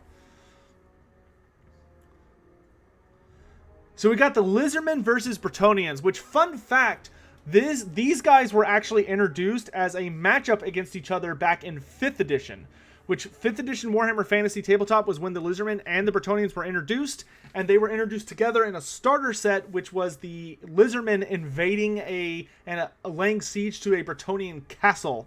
And the artwork, based on today's standards of Warhammer, is very bizarre looking. It's very cool, but it's very weird. You can literally Google like Bretonnians versus Lizardmen. You'll probably see it. Maybe I'll bring it up at the end of the tournament. But so this is a classic matchup. These two, in Warhammer's history, these two were early opponents. All right, so just a reminder for the Lizardman we'll do first. He's got 3 units of skink cohorts, 3 units of skink cohorts with javelins, an ancient stegodon with a single chevron, Lord Mazdamundi on Zlak with Apotheosis, Curse of the Midnight Wind, and Harmonic Convergence. 2 units of Skink Skirmishers. 2 units of Temple Guard. 2 units of Croxagores. So he's got a really nice heavy-hitting army with a ton of Skink support, which is also, in my opinion, the best way to play Lizardmen. At least right now. Meanwhile, Turn has 3 units of Men-at-Arms with shields. He's got 2 units of Men-at-Arms with no shields. 1 unit is Spearmen-at-Arms. 4 units of Peasant Bowmen, 3 of which have pox arrows, 1 of which does not. Then he's got the Defenders of the Fleur de Lis, 1 unit of Knight Errant, 1 unit of Questing Knights, 1 unit of Knights of the Realm, 1 unit of Mounted Yeomen, a Damsel of Life with Lifeblood and Regrowth, and finally, King Lewin Leyenkur.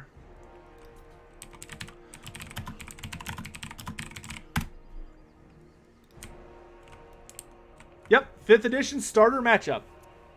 Yep. Oh, ow, just popped my toe. Is this the finals? Not yet, Laszlo. This is the second semifinal match.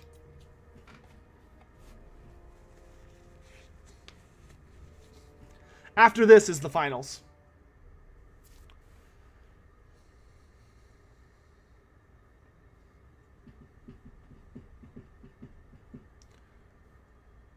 We're just waiting for the Lizardmen to finish their little sneaky sneak over here. Oh, this is going to be interesting. Uh-oh. Uh-oh. Look at that. They're overlapping. Oh, no! Ah! Run away! Oh, the javelins and the blowpipes and the javelins. Oh, they came to the wrong neighborhood. Oh, run away. Sweet mother of the lady, run away. Oh man, that is not a good day for them. They're in the forest, so their movement is already slowed because they don't have Forest Strider, and they're taking poison. They have a speed of 70, but their speed is further reduced by I think it's like 15 to 30% because they're in a forest, and the skinks are gonna have an easy time riding them down. Ooh, those poor mounted yeomen.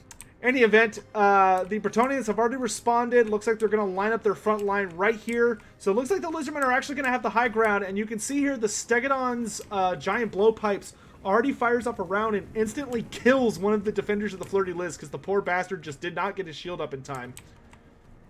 What a horrible way to die for for like a noble knight of Bretonnia. You want to go out like a true hero of your people, and instead you get accidentally sniped by a goofy blowpipe. Here it looks like the mounted yeomen, the skinks did give up on pursuing them. Looks like they were thinking of countercharging, but that probably wouldn't be the best. Stegodon goes out a little bit to maybe try and get some blowpipe fire, but the Bretonnians wisely pull out of range. Looks like the Bretonnians are trying to manage getting their army back into a sensible formation, and once they're probably reorganized, they're all going to come out. The Lizardmen come surging out of the forest here. Kind of a jungle, not a real jungle, but it's close enough for the Lizardmen to enjoy their usual tactics. Blowpipe fire does take down one unfortunate fellow as the Lizardmen slowly meander their way towards the front line. Pox arrows start firing in response, which is not going to do a lot of damage to the Stegodon. He is fairly resistant to missile fire. He has a pretty decent missile resistance of 15%, while also having very, very high armor of 140, so those arrows will bounce off quite a bit. The archers now do look like they're changing their targets on the Kroxigors, which is decent. The Kroxigors do have pretty heavy armor, and they have an even higher missile resistance save of, I believe, 30%.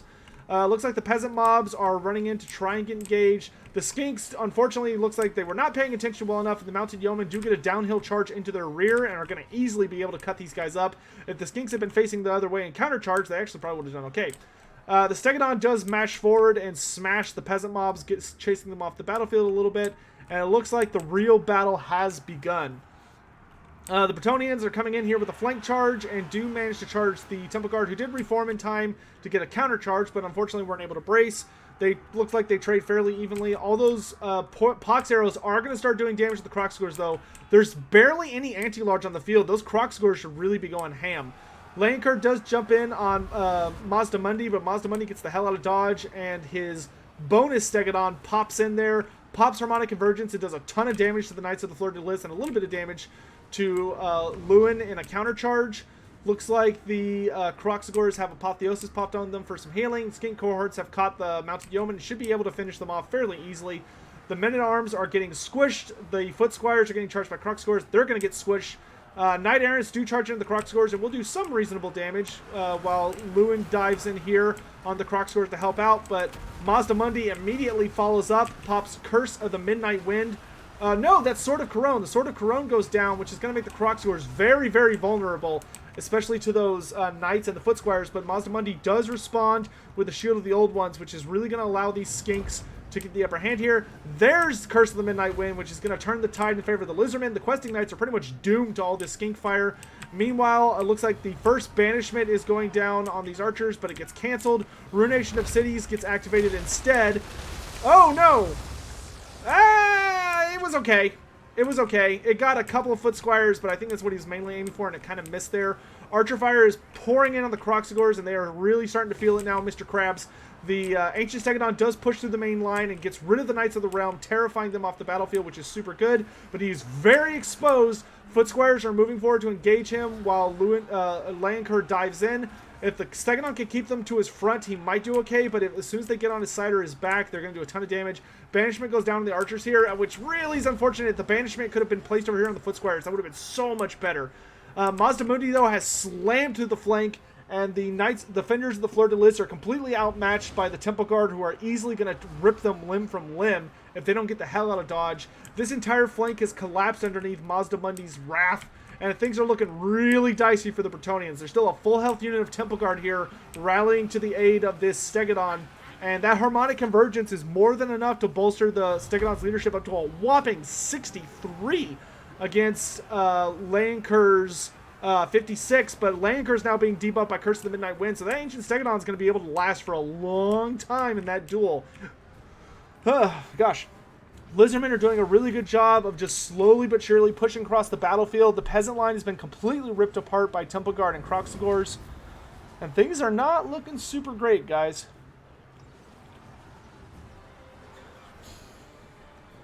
Stegadon is starting to eat some pretty nasty fire from these archers here. Layankur is starting to pull out because I don't think he wants to get hammered on too badly by Mazdamundi.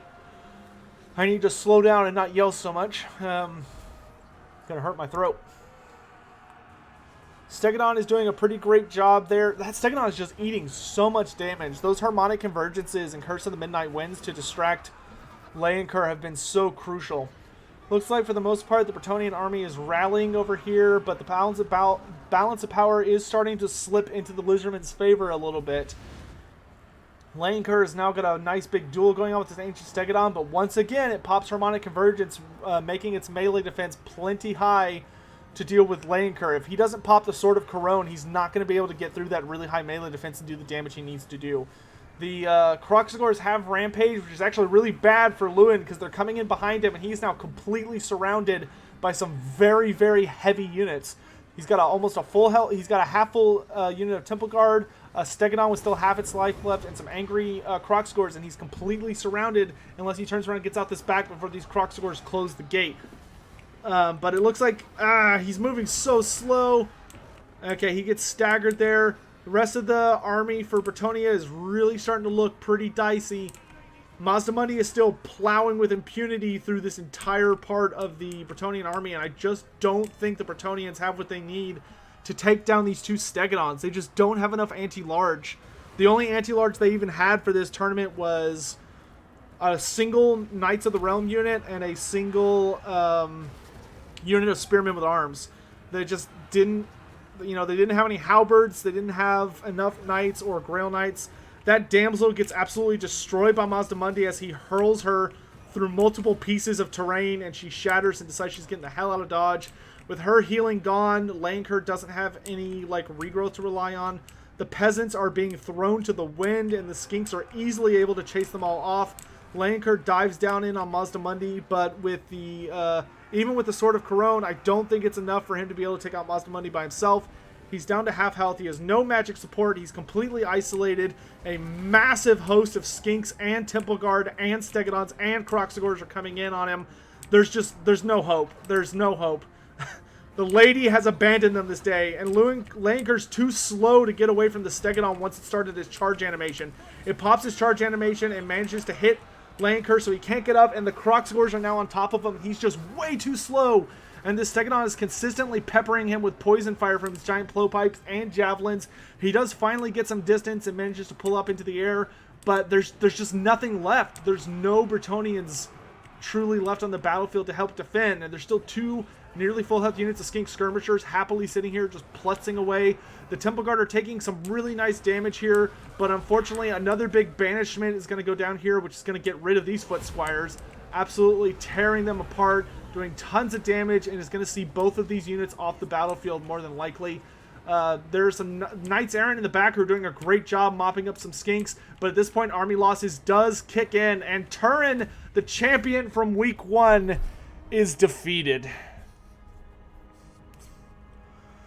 So with that, the brave Knights of Bretonnia are unfortunately cast down, as the peasant legions are just not enough to get through that super heavy core of Kroxigors, Temple Guard, and 2 Stegadons.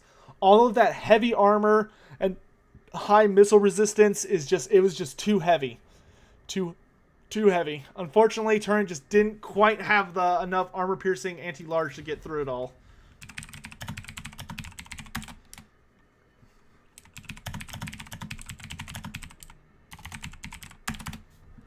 Alright, and with that, we are off to the finals of Gojira versus Falcon.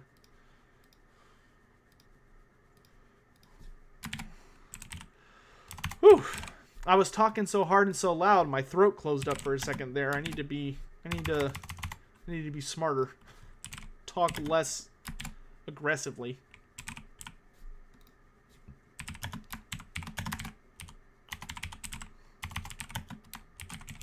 Let me double check the maps. Alpine Ridge. Okay. All right, lads and lasses, we are off to the finals. Great job, Turin. Great job.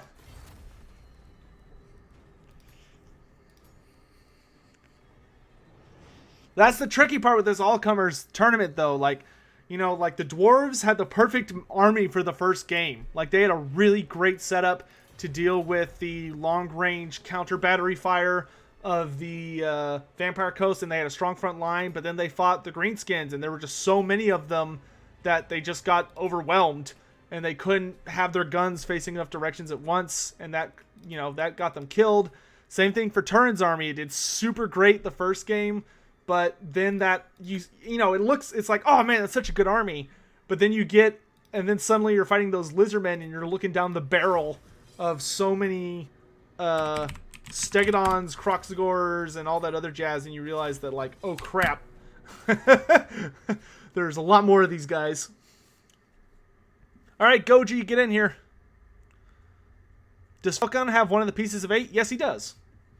As do I.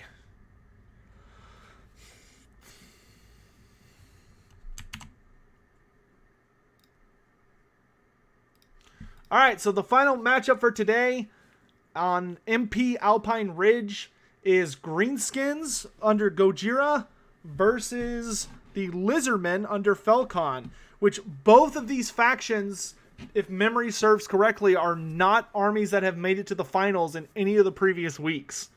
So it was really interesting to see the Undead did not do super well this week. None of the Undead made it past the quarterfinals, whereas in the last few weeks it's been an Undead roller coaster pretty much the entire time. It was curious that nobody brought Tomb Kings this week. Tomb Kings had a fairly good win record for the most part across previous weeks, even though they only won the... This is the third week we've done the Challenge of the Old Ones. First week was won by Turin with his Vampire Coast. Last week was won by the Tomb Kings under King of the Dead, if memory serves. Was it King of the Dead who won? How long will I be doing this series? For the foreseeable future. Every Friday at 2:30 p.m. Central Standard Time.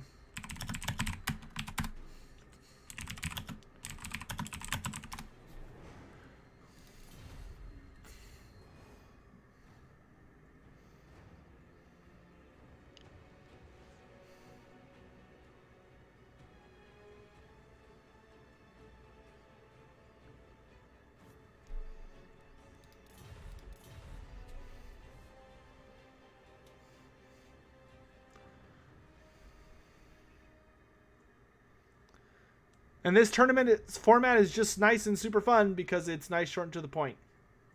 Oh.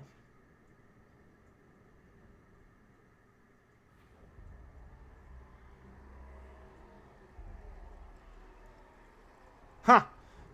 I picked from like a I picked from a like a tournament map, like people, or maps that people use for a lot of tournaments bracket.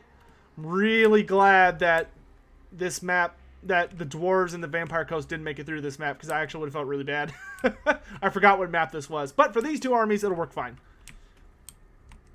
Alright, so as just a refresher, we are now in the finals of Gojira versus Falcon. Falcon's got his Lizardman here with 3 units of Skink Cohorts, 3 units of Skink Cohorts with Javelins, Lord Mazdamundi on Zlak with Harmonic Convergence, Curse of the Midnight Wind, and Apotheosis. 2 units of Kroxigors, an Ancient Stegodon with a single Chevron, and 2 units of Temple Guard. Meanwhile, on Gojira's side, we've got Wurzag, the Pig Daddy, on his beautiful boar, Spleen Rippa. And he has Fists of Gork, Foot of Gork, Gaze of Mork. He's also got a Big Boss with no items or abilities. He's got, I believe, 4 units of Forest Goblin Spider Riders, 4 units of Black Orcs, the Death Creepers, Morgrove's Magi Marauders, 3 other units of Goblin Wolf Rider Archers, and 2 units of Nasty Skulkers, and I think that's everything. So it'll be interesting to see who kind of takes the high ground here. The Lizardmen have a very fast army, with the exception of the Temple Guard. So they can certainly contest this high ground, even though the greenskins are a lot faster due to the heavy cav presence. And the Lizardmen do need to be careful because although they're heavy hitters, like Mazdamundi, the Kroxigors, and the Stegodon have really high armor and missile resistance, the Skinks, like the Skirmishers, are not chameleon Skinks. So they have no defense against shooting attacks, and they can get torn apart by all the missile cav. And the Black Orcs are also going to have a really easy time against pretty much everything here, except for the Kroxigors. The Kroxigors will be very dangerous to the Black Orcs. But the Kroxigors can also get hacked down by the nasty Skulkers if they manage to time their bombs correctly to rob the Kroxigors of their charge. Kroxigors, if they lose their charge bonus, can get fairly easily overwhelmed by mass infantry, which of course the Greenskins have in spades. So as soon as these two guys are ready, we are off to the races.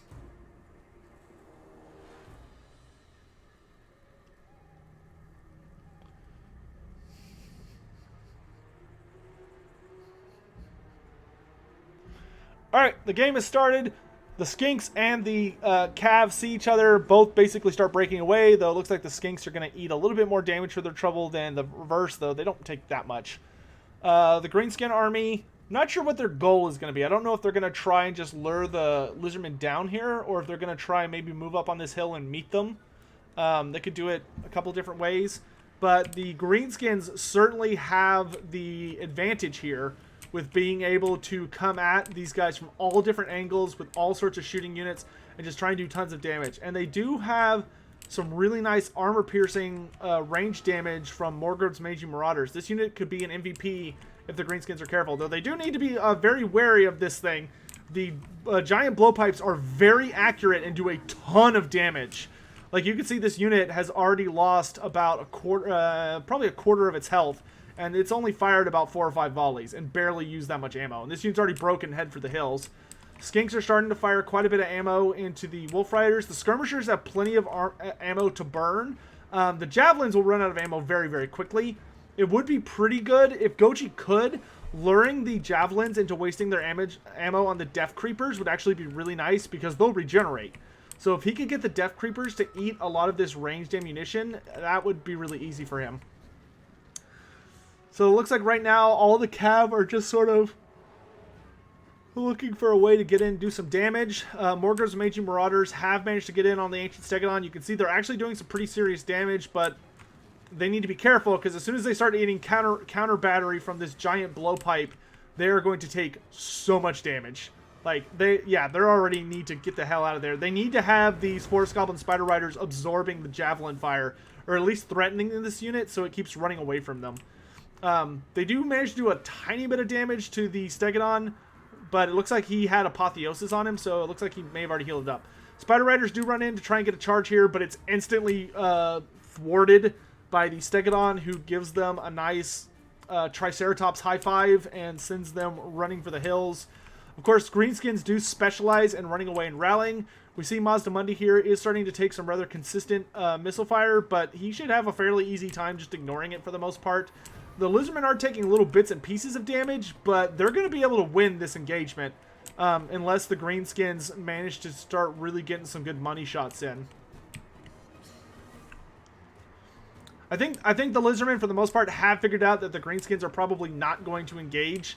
There's no reason for them to. The Greenskins can easily, legally keep this fight going. And you can see the Temple Guard are actually taking some pretty serious damage here. It's not insignificant. They haven't lost any models yet. But the Skink cohorts do take a really nasty charge from those Forest Goblin Spider Riders, who immediately start getting the heck out of dodge. And basically, the Greenskins at this point are just looking for any entry points. The Black Orcs have started to slowly move to the front line to respond, though they do need to be so careful, because the Kroxigors and the Stegodons have significant armor-piercing anti-infantry damage. We see Wurzag pops Effigy of the Git on Lord Mazdamundi here, and fires the Gaze of Mork, which does a pretty decent amount of damage. Goblin Big Boss immediately runs in and manages to hit Zlak and do some damage, who is also eating quite a bit of range fire coming in from the front and behind. All the Stegodons are starting to charge in. In come the Kroxigors, and this is going to be rough. It almost would have been better to probably use the Nasty Skulkers to absorb the charge from the Kroxigors and then countercharge with the Black Orcs with Wah popped. Speaking of which, Goji still hasn't popped his Wah. There it goes. Okay, Wah's now popped. Mazda Mundi, thanks to the effigy of the Git and the consistent archer fire, is starting to take some pretty serious damage. Nasty Skulkers do need to get fully engaged. There's a unit back here that hasn't started moving, and they really need to get moving. The Spartacus, Italian Spartacus, thanks so much for the 2-letter donation. There's no message with it, though. In any event, Mazda Mundi is completely surrounded, and that Goblin Big Boss is latched onto him like a leech. They're doing tons of damage with this Archer Fire and the Goblin Big Boss. The Black Orcs are trying to get stuck in, but the Kroxigors are doing a fairly okay job at charging, pulling back, charging. Temple Guard get Harmonic Convergence popped on them, which knocks them up to 74 missile resistance. Foot of Gork goes down in the back line. I'm not sure what the goal was there. It kills a couple skinks, but that would have been way better hitting the Kroxigors and the Temple Guard, who are literally all here bunched up together. So I'm not sure if that was a misclick or if maybe he was trying to go for them and they moved out of the way. I'm not sure what happened there. Shield of the Old Ones does prevent a lot of damage coming in from the Black Orcs for a little bit. An upgraded Curse of the Midnight Wind goes down. It would probably be ideal for the Black Orcs to maybe consider falling back. A nasty Ruination of Cities is about to go down here. Thankfully for the Greenskins, it doesn't get the money shot going down this line, but it does do some pretty good damage. Oh no, this could be bad. This could be so bad. With their armor reduced by 30. Oh no! In comes a absolutely devastating, whatever that spell is. Man, I'm drawing a blank. But in comes in just an absolutely nasty banishment. There we go. And that breaks 2 units of Black Orcs. Mazda Mundi's getting into the fray now, and these Black Orcs are doomed. Like, if Mazda Mundi does not get brought down very, very soon, the Greenskins are absolutely not in a good position. Most of their army is starting to break and fall apart and run away. Wurzag is starting to wiggle his way away from Mazda Mundi, but Mazda Mundi is very isolated. If the Greenskins can keep these guys here, the Goblin Big Boss does come in on Mazda Mundi's rear, so he is going to be reducing his already kind of crappy melee defense. Mazda Mundi does turn around, though. Archers are firing into Mazda Mundi. Big Boss is on him. Effigy of the Gid does do pretty decent damage. Spleen Ripper's running in and can get some really, really nice damage on Mazda Mundi. Because if you're hitting Mazda Mundi in the flank or the rear, you can actually hurt him quite a bit. Mazda Mundi does pop Harmonic Convergence on himself, but it is being countered by the Fists of Gork coming in from this Goblin Big Boss, which will be more than enough to match Harmonic Convergence. And this guy's already a slightly better fighter, so that's going to work really, really well in the Goblin's favor.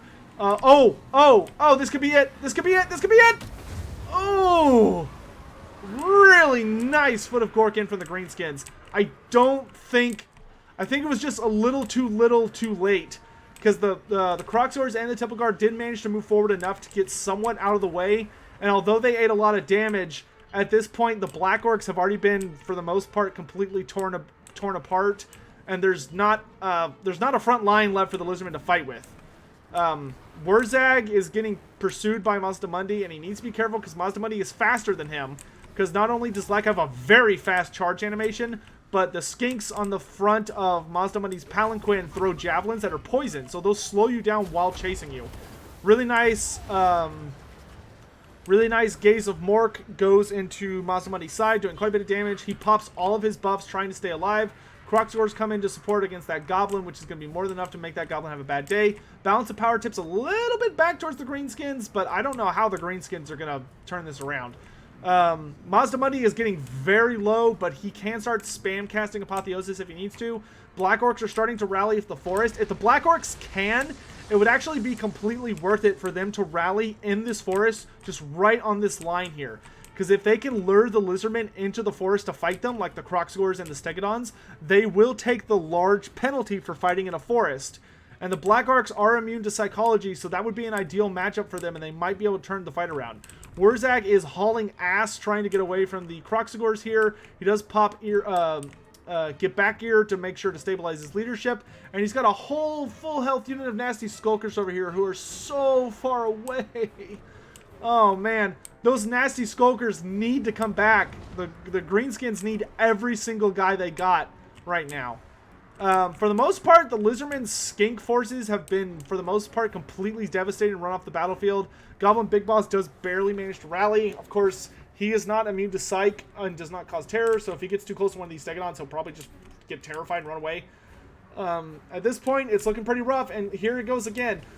Wurzag is fast, but Mazdamundi is faster, especially when he's throwing poison darts. And he terrifies Wurzag. Wurzag gets stuck on Mazdamundi long enough for the Kroxigors to catch up with him, and now he's just going to get pursued off the battlefield. Banishment goes off, chasing off the main infantry force, and although there is a little bit of a resistance force in these woods, unless Wurzag manages to outpace these guys and rally, which he might, because it looks like the Kroxigors are too slow to trigger their charge animation, which without their charge animation, they're not going to catch Wurzag. And Mazdamundi is not heavy enough to push through the Kroxigors, so they're actually slowing him down. So Mazdamundi will probably rally. In the meantime, the Goblin Big Boss is just sort of standing there, you know, hanging out. Gojira still has not noticed these nasty skulkers. They're just chilling out to the point that they were very tired, and now they're only tired because they've sat long enough. The Black Orc Legion does come out of the forest, which is probably not super advisable. They do manage to scare off some skinks, but they get smash charged. I don't know if the goblins had a bomb ready, a smoke bomb. If they did, that would have been a really good time to pop it. I didn't see one go off. Another Gaze of War comes into Mazdamundi, he pops him in the butt, but he's got shielded the old ones up, so he just mitigated 22% of that. And he's got Apotheosis being spam cast on himself, so he's healing just fine. Meanwhile, things are looking pretty dicey. Those nasty skulkers still aren't coming back. Yeah, I'm pretty sure this is it. That giant blowpipe's out of ammunition, but it looks like this. Yeah, the skinks, even though he's out of ammunition, the skinks in the back are still able to throw javelins. Yep, and then the greenskins shatter, and that is game. So congratulations to Falcon, who has won our 3rd week of Challenge of the Old Ones with the Lizardmen, my peeps. So the Lizardmen stand victorious above all else and manage to bring it home with a really, really solid powerhouse army. Just such a great combination of 2 heavily armored dinosaurs. He had really, really good anti-large armor piercing with these 4 units that were very resistant to missile fire due to high armor and high missile resistance. The Temple Guard were more than capable of killing anything that was large enough to threaten these guys, and the sheer amount of poison and skinks on the battlefield really just brought it home. Gojira did manage to do really, really well at harassing, and I think if the nasty skulkers had gone in first and used their smoke bombs to stop the Kroxigor charge coming in, and then activated Waz, the Black Orcs were coming in to countercharge the Kroxigors, I think the Greenskins could have won the front line. Plus, there was that one foot of Gork that hit in kind of a weird place. I don't know what happened there. But overall, really great game. Gojira played great today. It was nice to see not Tomb Kings make it to the finals and win. So thank you all so much for watching. We are done for the day. These tournaments are nice and quick. They usually only take about 2 hours. Great. If you would consider hitting the like button on your way out, we're only 27 likes away from 200. So if you guys could consider giving us that bump on your way out, I'd really appreciate it. We will be back every week, Friday, 2:30 p.m. Central Standard Time, for more of this goodness, more tabletop tournament / Challenge of the Old Ones. I'll try and get in some more new faces for next week, but we'll have some returning people and some new faces. I'm trying to get like maybe two or three new people every week. But anyway, thank you guys for watching. I hope you guys enjoyed the format and all that jazz. And this was really exciting. So I'm curious to see how the meta will continue to shift in this tournament style, as it's proving to be pretty difficult how to predict what army is going to win. Because we had Vampire Coast week 1, Tomb Kings week 2, and now we're sitting pretty with Lizardmen. So in any event, thank you all for watching. I will be back with random stuff as time continues to move. I need to go rest for a little bit because I'm still training my throat to get used to talking consistently without stop for 2 hours straight. So, yeah, thank you guys for watching. I might be back later tonight with some other junk, but yeah. Thanks for watching, guys. I'll play y'all some outro music, and I hope you all have a great night. And we'll see you around, if not before, then next week. Bye, guys.